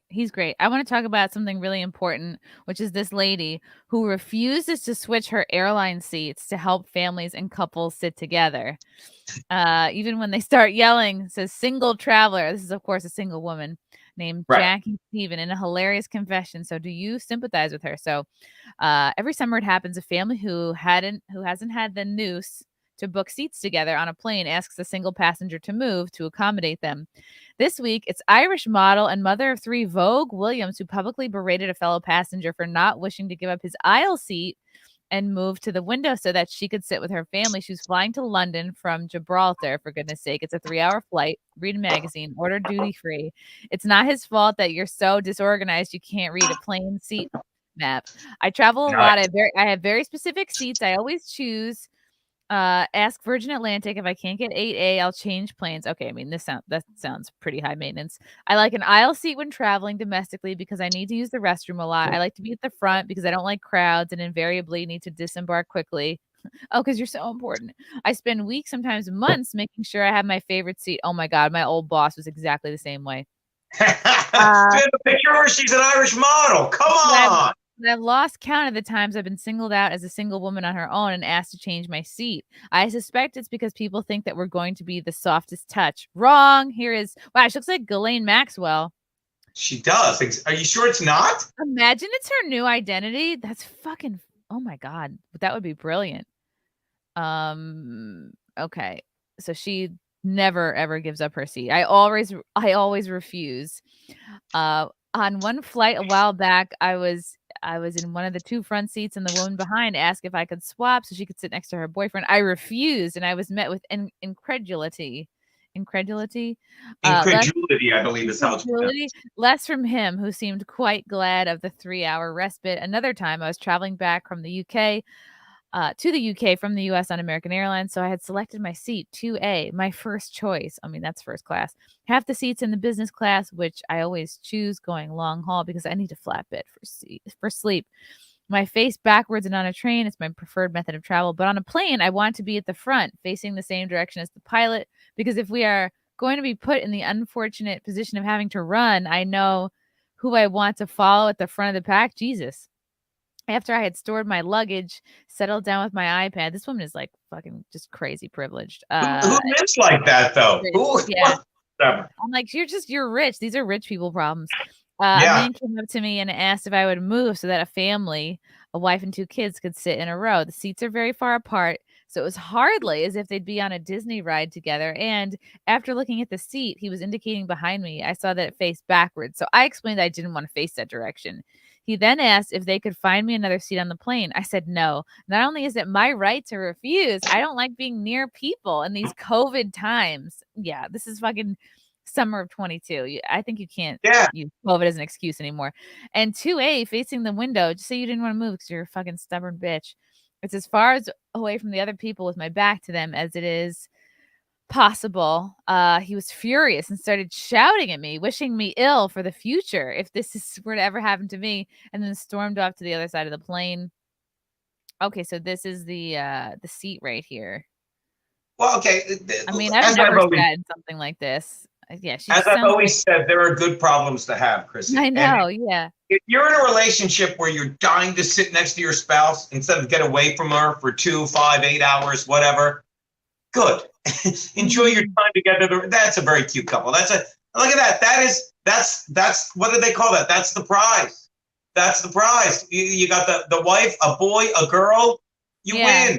You win. So I get that you're happy, but just take a break and flirt with the model was alone and she's not even that hot. But you know what I mean? Like you're not you can be upset, but don't yell at. You're on a flight. What the fuck? I'm sure the kids thought that was great to see. I think she might have been by herself at the time. Clearly, someone else suggested that they ask me because I heard him yell, "She refuses to move." After a lot more hassle for everyone involved, he was back on my side. I tried to explain why I wouldn't move and that it took me days to book the seat I wanted. "We're not talking to you," he shouted. Well, I said, "You were talking to me," and I'm responding. By now, 2 crew members were involved as the man stormed around the plane trying to reshuffle everyone. Finally, a couple with window seats agreed to move to the middle, facing backwards in order to satisfy his demands. By the way, I haven't been on a plane with backward seats I've never. Like, that's a huge plane, right? Or what? Yeah, I think that sounds like the laying down class of people. The bed. You said this is rich people problems. You said it. It is. I went into panic mode and had to walk up to the plane to get my breath back. What if he decided to have a go at me mid-flight? What if he were to pursue me at the carousel when we landed? I spent 8 hours in fear. Wait, who were these 2 people? Wait a second. This is the single trout. This is Jackie's, her business class selfie with actor Dominic West. Okay, so this is her, like, I guess she's just taking a selfie with a famous person. So I think this is her. This is the biatch who won't move seats. She's a model. No, I don't She's a hand model, baby. I think this is the model. Yeah, this is the Irish model of 3, Vogue Williams. Oh, so hold on. And I bet a lot of people. So the guy wanted to sit next to his model wife, and this bitch wouldn't move.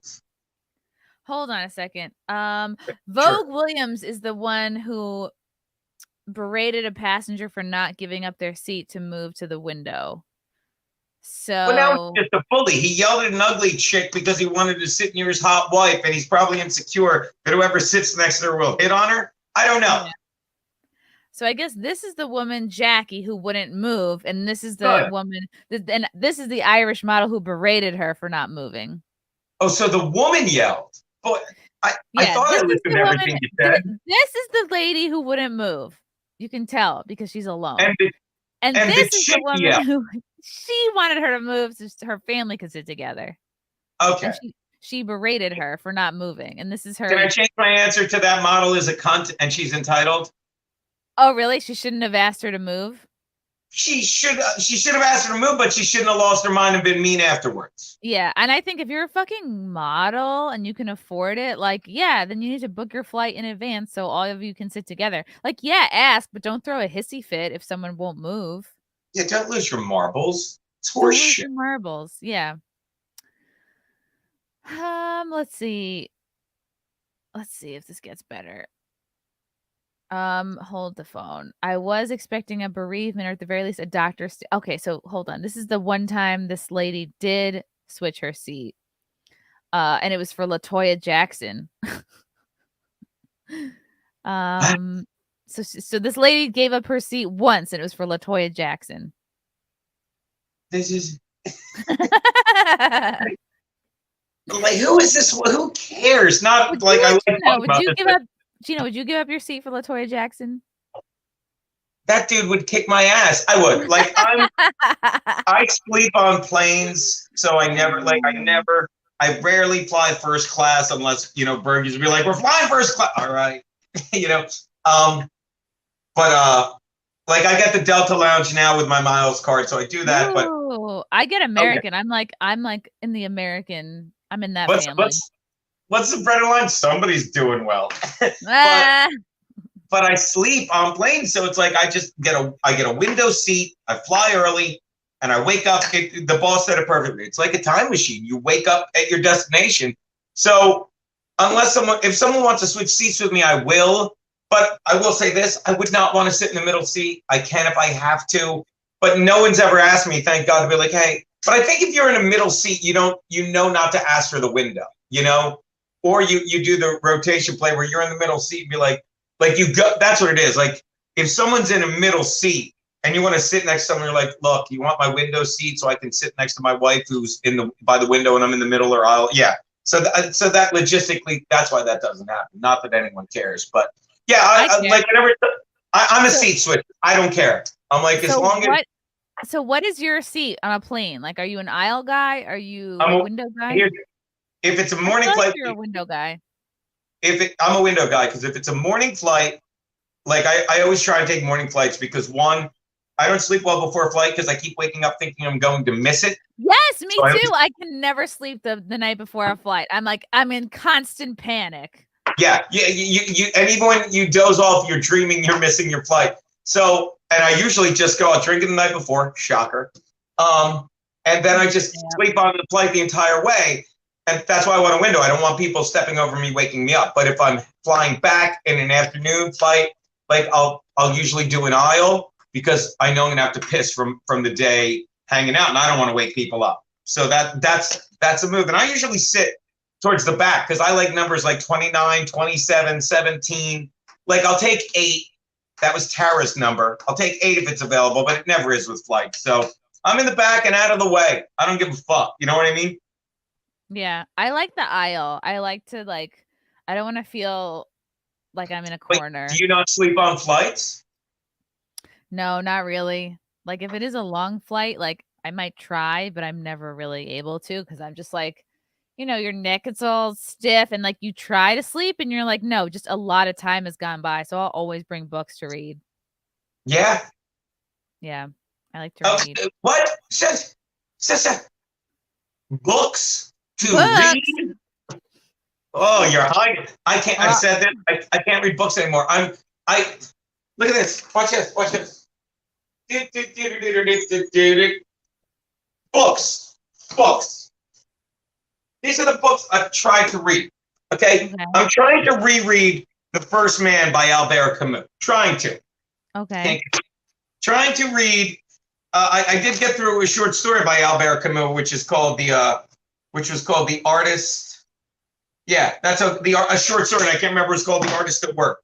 And then I just say, and it's not all Camus. They're just the ones because they're lying everywhere. I'm trying to read Crime and Punishment. again, which is impossible. So I try listening on tape, and I can't even listen on tape anymore. Then you wind up just getting books like this, Where Cats Meditate, where they're cute little pictures. Tommy Karate will love this. Oh, see, I'm interested in this. I'm interested in this book.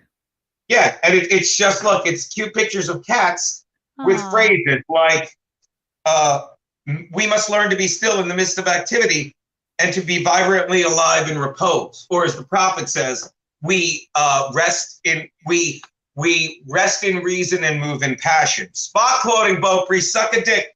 The real voyage of discovery consists not in seeking new landscapes, but in having new eyes. Marcel Proust. Look at that. And there's a little kitty right there. There's a little kitty. See, I think, Geno, you just need pictures. There was a book walking around the studio. I'm so mad I didn't take it. And it was called Chrissie. You should really do a book club, like books I'm trying to read with Geno Bisconte. I just talk about like a couple of pages that you read. I love this idea. Say hi, Six. Why is she playing on styrofoam?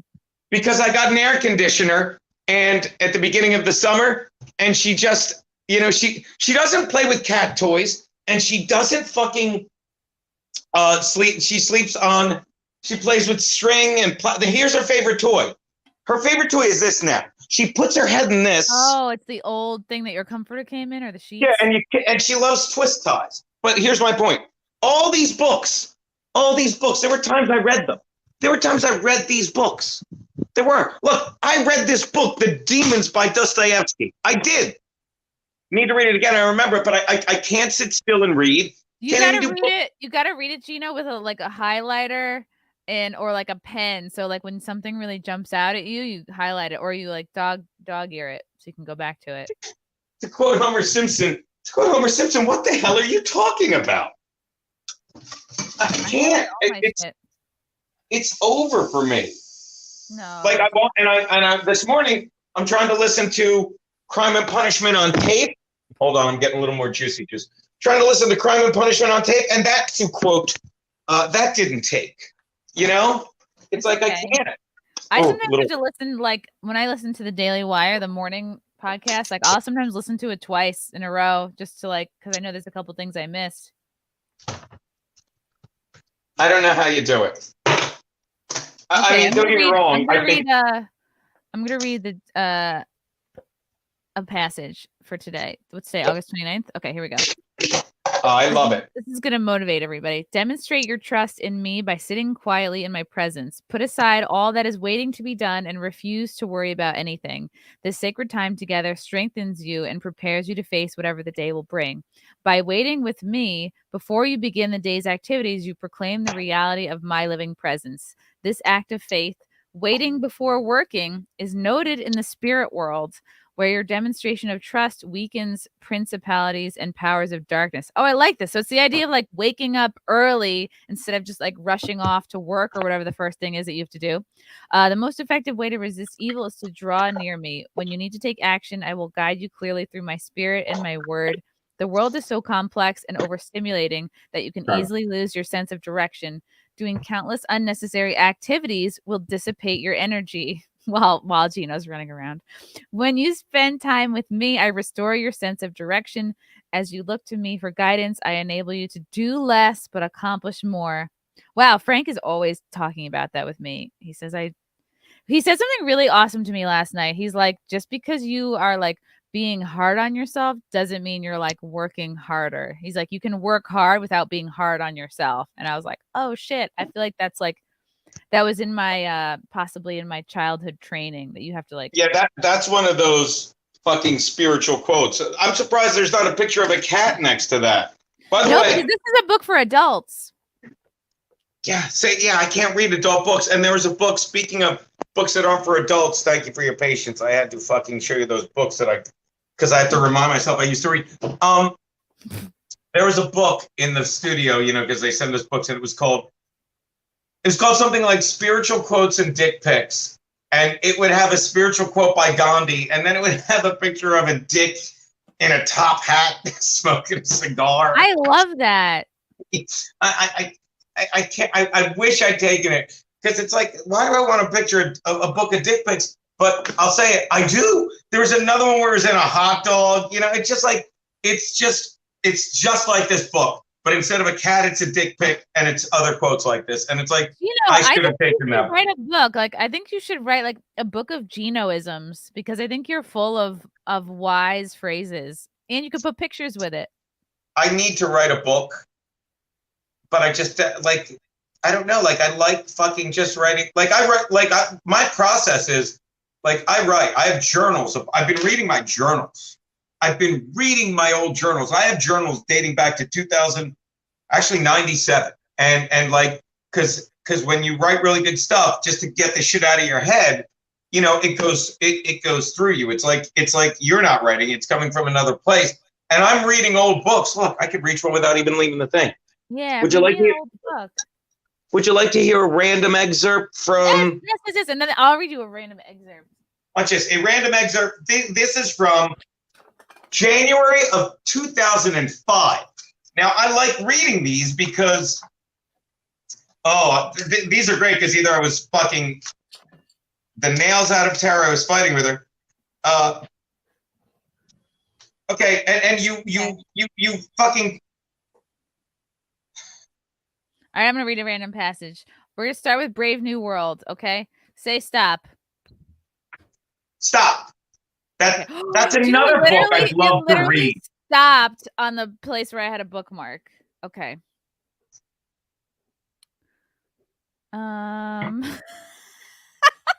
Okay. Now, shoot, what page do I read from?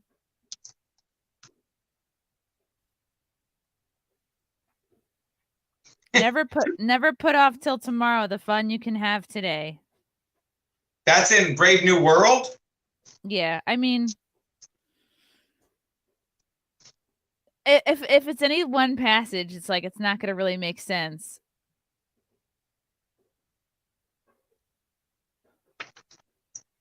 Okay, 31 May 2005, 2005, sitting on the D train after leaving Caroline's. 2 sets since I was in Utah. Both were pretty solid. Maybe that's why I'm heading home now and not to the village, you know, because we used to hang out. I used to try and be relevant. I was still trying to get past that, and because I have a ton of other stuff to do, send out tapes, TAPES, tapes. Physical tapes. And buy stamps. I actually do buy stamps still. And packed for our trip to Florida, because me and Tara were going to Florida. Tara's looking at chiropractic schools. She ends up, spoiler alert, she ended up moving to Oregon, not Oregon. And she's moving to chiropractic schools and all that. Tara's looking at chiropractic schools and all that. All that is doing is confusing me. I mean, why the hell am I working towards her moving away? And then I put a quote from fucking the Lord Alfred Tennyson thing I always do. Not enjoyment and not sorrow is our destiny underway, but to find that each tomorrow find us further than today. Something I always quote. And then I put, or keep the legs moving, my buddy Frank, because that's what comedy is. I used to say it's like the football metaphor, like when you're at like the half-yard line and you're the running back, they fucking give you the ball. You put your head down, you fucking keep your legs moving because you don't know what's going to shift in front of you, and then suddenly you're in there. So, and then I put now go buy stamps, which was kind of cute. But there's that's not deep. Like there's a lot of like I read through that shit, and then you find deep stuff. But is that what you're reading right now, Brave New World? That's one of the books. I'm in the middle of reading it, actually. Wonderful book. Oh, Your Majesty. It's like a diary, but I've literally only written one in this. It's like my sister gave this to me. It's a 5-year memory book. So it's like August 29th. You write down what you're doing every day that year, and you just keep flipping through. But I lost it, so I only have one entry in here, and it's from January 20th. No, wait. Yeah, January 20th. I wrote, and this is from a month ago, finally got fired from my soul-sucking day job last month and started Chrissie Mayr Incorporated as of 1/1/22. And then in parentheses, I wrote, got fired for not taking the vaccine. That's a very powerful date, 1/1/22. Really? If you're in that's when I filed my business. Yeah, that's awesome. So but I'm not good at reading. But like I guess my point was like, and I've moved away from the journal a lot. Oh my God, we should I've moved away from the journal a lot to like just laptop writing, but it's mostly like there's mornings where I like just get on the laptop, have a coffee, cigar, bother 6, and I fucking just write to get shit out of my head, and then I stumble upon stuff I want to talk about for the show, which is fucking great, you know? Yeah. I'm going to read an excerpt from The Real Anthony Fauci. Guess how far? I'm not even past the intro yet because this book is so intimidating and thick that I just was like, oh God. Every time I look at it, I'm that book who's it by the senator, right? By RFK. Yeah, it's really good. All right, ready? I'm gonna read a passage. Tell me when to stop. Go to page 137. Okay. I like 37, and I want to get into the middle of it. 137 in the middle. All right. I can do this. Shout out Mikey Sell for sending all these cancer sticks. Ooh, did I nail it? Okay. This is going to be probably boring. Pharma and Dr. Fauci similarly rig virtually all the critical drug approval panels using this strategy of populating them with PIs. What are PIs? I think they explained it earlier. Not private investigators? Oh, maybe, yeah. Who bound by financial fealty to pharma and NIAID funders reliably approve virtually every new drug option which they deliberate with or without safety studies. From 1999 to 2000, Government Oversight Committee, or GOC, Chairman Republican Congressman Dan Burton investigated the systemic corruption of these panels during the 2 years of intense investigations and hearings. According to Burton, CDC routinely allows scientists with blatant conflicts of interest to serve on influential advisory committees that make recommendations on new jabs. While these same scientists have financial ties, academic affiliations, and other interests in the products and companies for which they are supposed to be providing unbiased oversight. And the whole book is like that. So it's like thick and it's dense and it's all facts, but it's good. But how do people not? No one cares. Like you saw fucking, I saw the clip on YouTube. It was from Fox News though, but it's a clip of Bill Maher. Bill Maher is flipping on the Democrats completely. And he has Meathead, Mike, on his show, Carl Reiner. He's like, it's like, you don't believe the left? He's like, well, where did you read that? It's like, all you watch is MSNBC. No. Yeah. You don't. How does anyone not, how is half the country not, how's the other not saying, what is going on with this laptop? What? And I'll say it again. If I have to I can't even watch the press secretary anymore. Because if you wanted me to say 10 terrible words about her, none of them would begin with N. None of them. Because she's a lying, disingenuous, not qualified. Yeah, well, no, you can't get mad at her because she's black, she's a survivor, she's a woman, she's all those things. And it's like, so that gives her permission to just say, and you saw the clip of her saying, I don't know 100 times. I mean, it's infuriating just how dumb. I used to say how dumb they think we are, how dumb they know half of this country is. True. And it's not even half. They stole the fucking election. Fortified, Geno. Fortified. You know what it is? It's most people. But the fact that that's a problem, me saying what I didn't just say, your phone must have fucking had a glitch. The fact that that's a can you say fuck you, YouTube? All right, go on. You can say that, right? It's okay. I mean, it is how I pay my bills, Geno. I apologize, baby. Maybe I think I've been one of your biggest fans for quite some time. This is from Matthew Hammond. Maybe Geno needs to read or listen to fiction. Gary of Nerdrotic says Lord of the Rings books are great audiobooks. Oh, that's a good idea. No, I don't want to read for distraction. I want to read for fucking enlighten. I'm the same way. I want to be like getting something out of it. But I think it's also because, and thank you for that recommendation, but it's like, I'm living a fantasy. I'm living a fantasy. By the way, Daddy's had a good run the past couple weeks. A very good run. Very good run.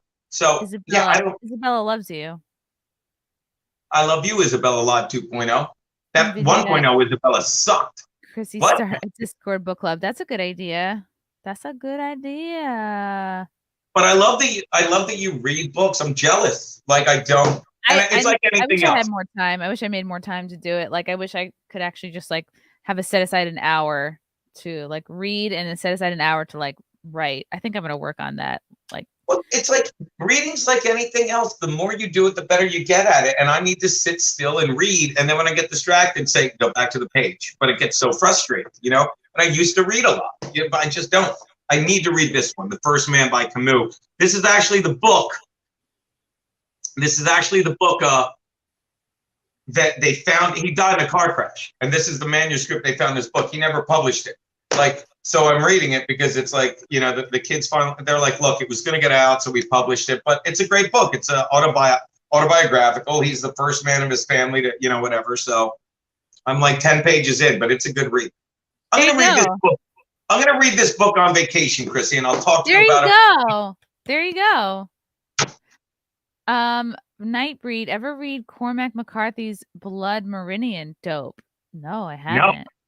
Is he calling me a dope or saying, because that's accurate, or is he saying it's a dope book? Could have been both. It's a dope book. Okay. This is also a very important issue that we need to discuss. And that is, there's a yoga expert who can have an orgasm without touching anything, without any touching. Wow. Tests show how women can put herself into a continuous state of excitement without any physical stimulation. So did you know, Geno, that women can learn to orgasm without any touch whatsoever? Scientists believe after studying the case of a yoga teacher. I know one of my guests on Wet Spot was like this. I can't remember her name. During a series of tests, Carolyn Tziki was able to prove to them that she can put herself into a continuous orgasmic state without any physical stimulation. Damn, that's called being a cheap date. Miss Tarsky explained how it was after 7 years of practicing tantric yoga that she had her first spontaneous orgasm while watching a film about the Buddha. Come on. Yeah, okay. Oh, she's cute. It was completely non-sexual, said the London School of Economics graduate. They were showing that scene where he gets enlightened, and it kind of hit me. I don't know if you consider that an orgasm. It might be like, I don't know, you have this feeling of like elation or wisdom. I don't know. Maybe she's right. I don't know. After that, she started climaxing in other random contexts too, such as restaurants or even walking down the street. Now, in addition to the unexpected orgasms, which she is able to conceal in public by directing the energy within and not allowing the shaking and the voices, maybe she's possessed. She's also able to make it happen anytime. Wow. Her orgasms can last a long time, too. During the tests, for example, they were 5 and 10 minutes long. I could go longer, but I chose not to. She's 33 and from Estonia. It's very intense. To test her claims, neurologist James Faust measured the levels of the hormone prolactin in Miss Tziki's blood before and after these energy orgasms and found they surged when she had climax. In contrast, when her prolactin levels were measured before and after reading a book, there was no such change, according to the findings published in the scientific journal Sexual Medicine. Professor Faust from Charles University in Prague said, as for the prolactin release, this was really the key finding. Damn, she looks very well rested here. This is the face of a woman who can just make herself come. She don't need no man. She's got to be great in a sack because what you just said, she doesn't need a guy. So if she's with a dude, she's into it. You know, she's not like, I need to get laid. It's like, I don't need to get laid, but you look like a party. So yeah. So the idea here was to see if her orgasms were real, meaning that they would be accompanied by an increase in prolactin afterwards, because there's no way to fake that. You can't will your prolactin to increase. What a great outfit. This woman is my idol. Okay, wow. Well, see, that's another reason I can't read, because working self-care, like I read like every morning. I read articles for the show, which we never get to, thank God. Unless, you know, it's an article about that I want the opinion of fans will get this, of a Harvard-educated monkey, or maybe I want to talk to Elon Musk. But, you know, I do read a lot. Like, I read a lot of the online. I read the Epoch Times online. I read that. You know, I read a lot of articles just on Google that come up. Like, I read, but I want to read books again.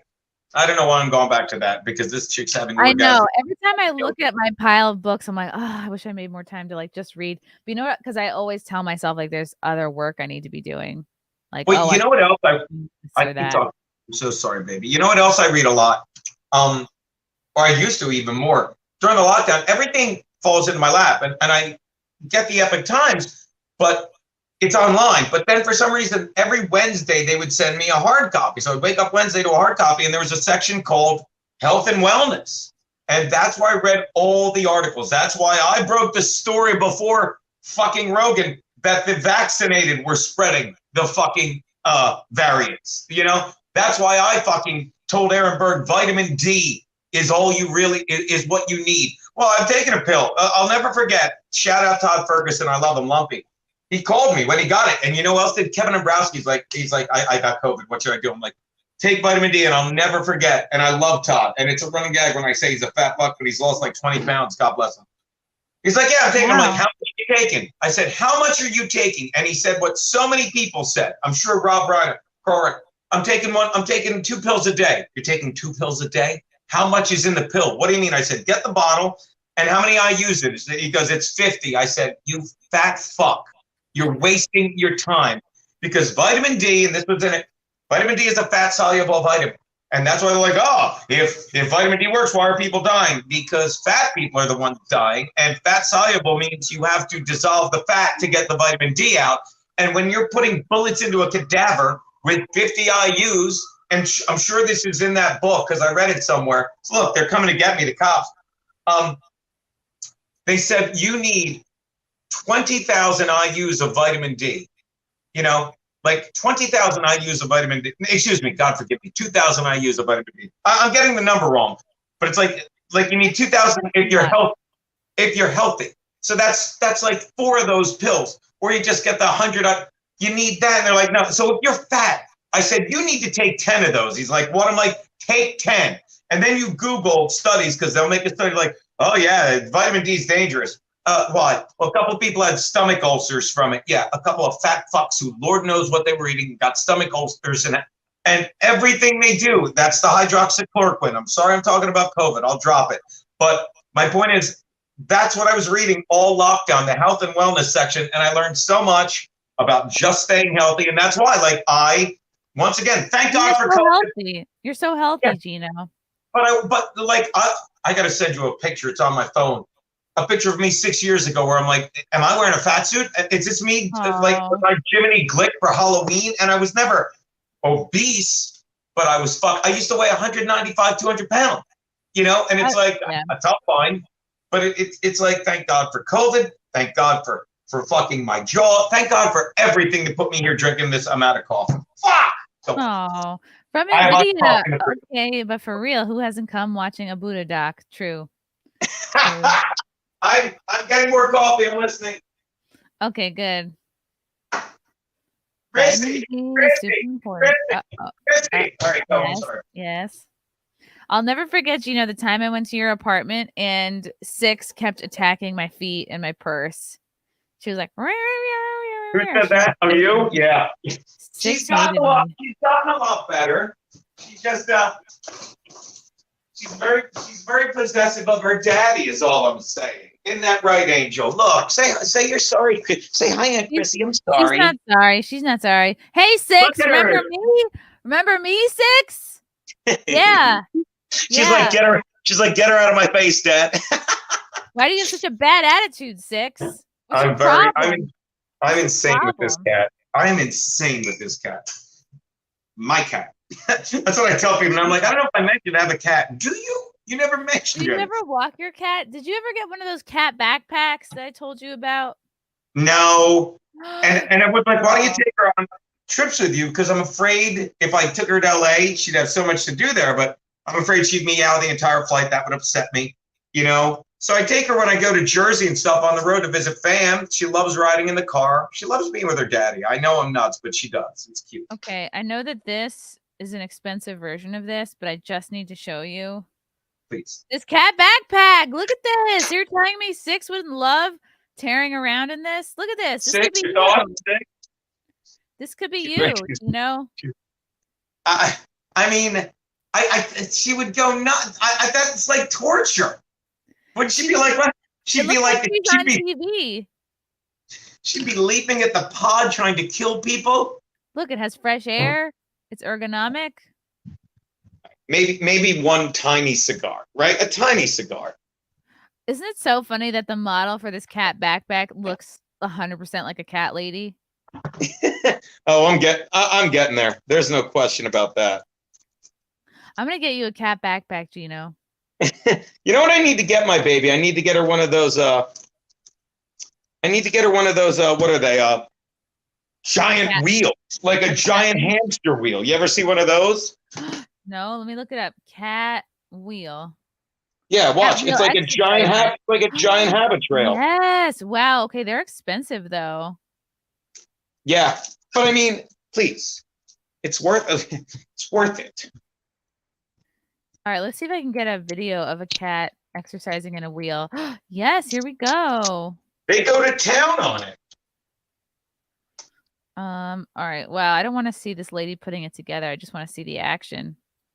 Okay, let's pull it up just for a second.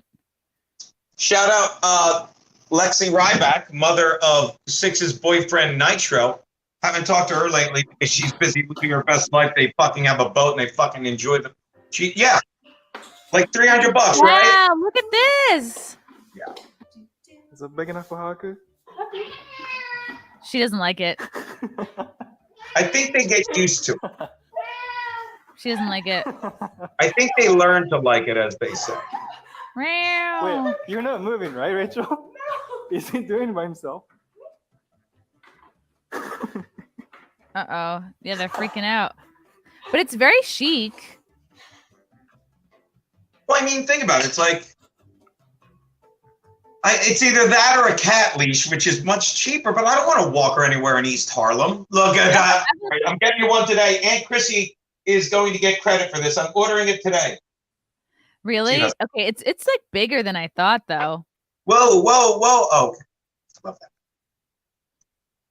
that. Oh, so you have to like train them to do it. Why is Six kind of fat? Is she like a little chunker? She's no. She's not fat. You're fat. Are you fat, Six? She could be skinnier. She's about 15 pounds. Everyone's concerned that you're about to drop $300 on a cat wheel, but like also you spent way more than that on your Ames chair. That's right, which I have barely sat in because lately have I showed you, this is where I spend my mornings now. Look, really? I go through this window and I sit on this pillow and I look at this. Hold on, we'll do it. Buy me some time, Chrissy. Buying some time. I love Chrissie Mayr. And I never mentioned it. You're kind of the best, Chrissie Mayr. Hold on. I am kind of the best. All right, so this is what I do. Watch. I sit on this fucking, and it's tiny. Look, and I look at these leaves, and I sit out here in fucking boxer smoke. Oh, hold on. Let me flip. Don't flip, Daddy. There you go. So I just sit here like this, and I smoke the cigar. It's relaxing. It's beyond relaxing. It is so it's like a fourth room. Why is there a cigarette butt out here? That's freaking me out. Because but it's like a fourth room. Here, let me give you a tour of the place. There it is. You could see the back wall. But it's like, yeah. So you know what? When you are, I'm not calling you a simple person, but like when it takes a little to make you happy, that's great. That's living. NVIDIA. Did I interrupt you? Did I lose you? I'm sorry. No, you're good. Let's see. But no, but I am I think I am a simple person, Chrissy. Look, they're getting it. They're getting the hang of it. All right, I'm getting her one. Do you think Six would do this? I hope she would. I mean, think about it. It's like, it's a week. It's less than a week's worth of bar tabs when I'm really fucking laying into Sullivan's at the show, you know? Right. And if you're, it's something to do while we're on vacation for like 2 weeks. Yeah. Oh, he's doing it. Is it annoying when I put it like this? Wow. Oh, and he high-fived her. He's a good kitty. Oh, wow. 6 is Look, in they're the all role. doing it. 6 is like, 6. yeah, we Look at won't. this. 6. 6. Look, this could be you. So this stuff she loves. She loves the styrofoam packaging. That's a box. I got a box of wine. She likes hanging out in that. She doesn't do anything normal cats do. It's so funny to me. I mean, that's wrong. All cats. That's what cats do. They don't give a. Most cats, I would argue, don't give a fuck about fancy toys. You know, but I mean it's well, like you know, the boss has said it. You know, if anything ever happened to this cat, that's it. That's it for me. You know, she turns 4 next month. How long do cats live? Calicos live about 20 some years, which is what I need from her. All right, this this is woman 26. That'll take Daddy to about 70. That's a good run for both of us. What? That's good. So this lady is obviously like a cat influencer. So here, what do you think about something like this? Like this kind of a cat tower? Uh-oh, it's I've thought about getting her. I've thought about getting her a cat tower, but she has places she can fucking, you know, she goes above, like, I don't know if you can see my cabinets, but there's a thing above it and she just lives up. She, you know, she goes in phases. Like she loves going up there sometimes. Lately, she just loves the styrofoam. She finds her places, but if I were to buy her something, it would be the wheel. She definitely needs the wheel more than she needs more fucking places to hang out. You know what I mean? Okay. So she needs to move her ass a little bit. Yeah, she does. You know, just we all need to get a little healthier and such. Yeah, maybe you could get all right, there's a scratch ball that rotates, but like you're talking about the wheel. Yeah, I'm seeing the cheapest wheel on Amazon is $239. I wonder if there's some. Oh, shoot. Okay. I think I found one that's cheaper, Geno. But it's like an extra 100 here or there. Like, you know, it's for the cat. It's not for me. Like, you know, me and my life hacks. I drink fucking, I make my own iced coffee. But yeah, show me the cheaper one. This is a cheaper one. This one is $99 and it's made out of corrugated paper. No. Because that'll last how long? This cat looks like you, motherfucker. You bought the cheap one. Yeah. I don't know. Let's watch the video. Okay. Uh-oh. Right. Wow. Jesus, and that looks tiny. That's so fucking loud. Like, that's a waste because it'd be a good starter, but it looks too tiny. I feel like these things are going to hit the cat like when they're running. Yeah, I don't like. Yeah, I'm not getting that one. Yeah, you know, it does look kind of shitty. Like it does. I guarantee if you go to, are there reviews on it? I guarantee the top one says something like, "Oh my god, my cat's like, what the fuck did you, you know?" My cat won't talk to me after I bought him this thing. My cat is lyric. 7 ratings. This one says well built but kitten sized. There you go. I don't think a 15-pound angel would fit in a kitten-sized wheel. No, she's not kitten sized. All right. No. She's perfect sized. My cat. I want to read the bad reviews. Okay. Well, you can see what I've been looking at. I want to buy one of these, like, because I'm going to the Renaissance Fair, and I might buy one of these like wooden mugs, but they're kind of expensive, so I might not. Oh, but just so you can say more grog for my men whenever Frank is pouring wine, I think that'd be worth it. What? Whenever Frank is pouring you wine, you just say more grog for my men, and you get the spill out of it when you drink. I haven't been drinking much wine because I'm on keto, so I just have like the spiked seltzers, really. I have not been. I'm gonna take it, and that's the other thing. I was so pumped this week to go to the beach in LA because I was in such good shape. And I'm talking about it like third person. And I just wanted to I've been taking a lot of spike pictures lately, as you know. And I wanted to take a picture of me with my abs, and I would have used a filter to make them better if you can do that. And I wanted to put how's my face look, Pat, but I didn't. So this week, instead, I'm just gonna golf with I'm doing all the family shit that I missed the past 2 weeks. I'm gonna hang out with my fam. I'm gonna go golfing with my brother. I'm gonna see some friends in Connecticut. It's gonna be great. Yeah, a wise person once said the best revenge is living well. And I can't live well. I'm obsessed. Chrissy, I'm just obsessed. Look at me. I'm miserable. From Matthew Hammond, we need Jackson Galaxy on the podcast with Geno. He is a cat behavioralist. He had a TV show on Animal Planet. Wow. Really? You should get him on. Get his him hot on water. just so we can say, why's your cat so angry? Yeah.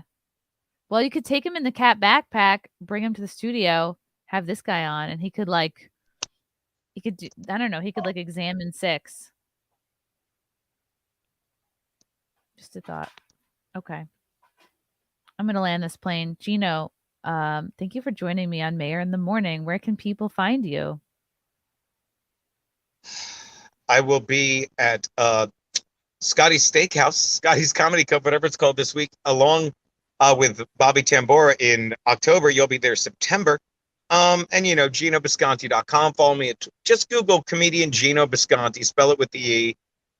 It begins and ends with an E, Bisconte. If you Google Geno Bisconte comedian, though, no matter how you spell it, my name comes up. And follow me, GenoBisconte.com. And watch me every day on Compound Media. Monday through Thursday. Yeah, I got to 2:15. I'm the Dump Show wrap-up show. And I go from 2:15 to 3:50 at this point. And Frankie comes in usually around 3:15 to make it worth the watch. Awesome. And Atwater is one of the funniest shows, perhaps the funniest show on the Compound Media Network. Watch this. It is the silliest show. It's the best. There's no question. I would be nowhere if it weren't for Geno letting me come on his show. So it's almost like someone got so angry about that when you put his other girlfriend on. He got so mad he fucking lost his mind and physically acted out. And it does seem like that. It does seem like that. Well, who knows? Maybe he's doing yoga. Look, I'll say it again. He's in Tennessee with the woman he loves. I'm in New York, loving my life better than ever. Yeah. God bless both. Bless America. NVIDIA, get yourself some of those green citrus punch Trulies. Aw, thanks, NVIDIA. By the way, I sent you money to try and tease out my appearance. Did you get it? What? I sent you a super chat. I guess it didn't go. When?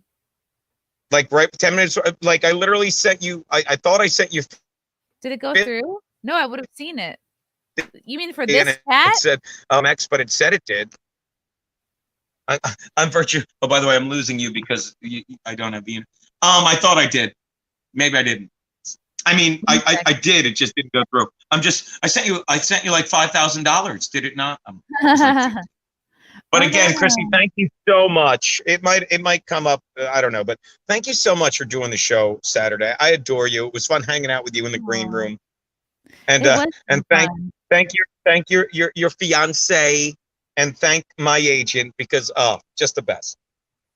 I'm gonna check through, make sure I didn't miss any chats. I guarantee, like I'm waiting on my new Amex card because I lost it. I bet it said it went through, but I bet it's like no, it didn't. I don't think so. Okay. Yeah, from It's Chewy, Amy Schumer is a hero. Let me see. I'm checking mine to see if I got it. Any female adult film actress is more hero than Amy. Josh McKinney, good morning, Chrissy. Hope you have a great day. I think I got them all. I have to pee so bad. I should just have like a little toilet here. There you are. Hi. Hi. All right, everyone follow. You need me. So wait, what are you doing for me? By the way, here's my Eames chair. I'm going to sit in my Eames chair a sec. Oh, it's beautiful. It's beautiful. I love it. Well, I did a couple pre-tapes. So I actually do have a show. This is today's wet spot that should be out, but it's probably not because we know how they operate. But this is today's wet spot show. It has Anthony, Taylor Nicole, Nova Ray, Gina Hyena, and Frankie McDonald, and of course Andrew Harms. This is the one that comes out today. And then we did another pre-tape that will come out September 5th. So you will not be without wet spot content.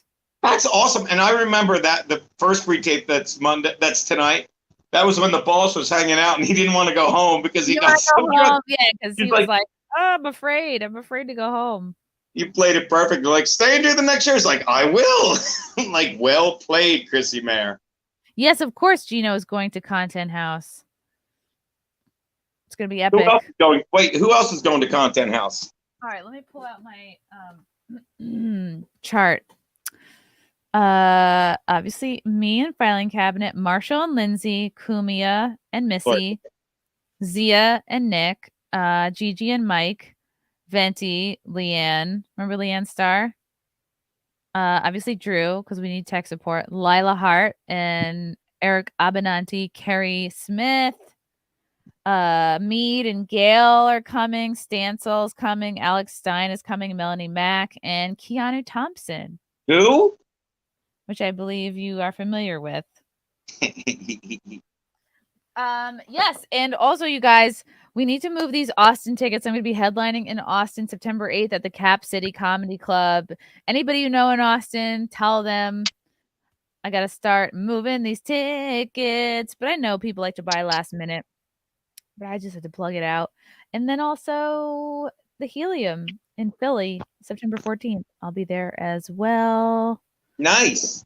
And yeah, Geno, thank you for joining me. Always good to see you. Yeah, enjoy your vacation. Read, order a cat wheel, like just do self-care.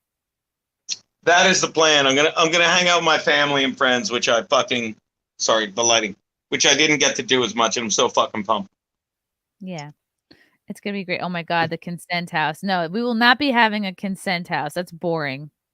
Thanks. What's the consent house? Oh, that's a joke, like right? Consent. Yeah, like you know consent. Oh no, yeah, like because I thought like do you go to the Renaissance Fair at all? Do you want to come with us? When is the Renaissance Fair? I think we're gonna go September 10th. Really? Yeah, if you're not doing anything, I'll get you a ticket. What goes on at a Renaissance Fair? Like I know, never. God, everything. You just drink and walk around in costumes and shit.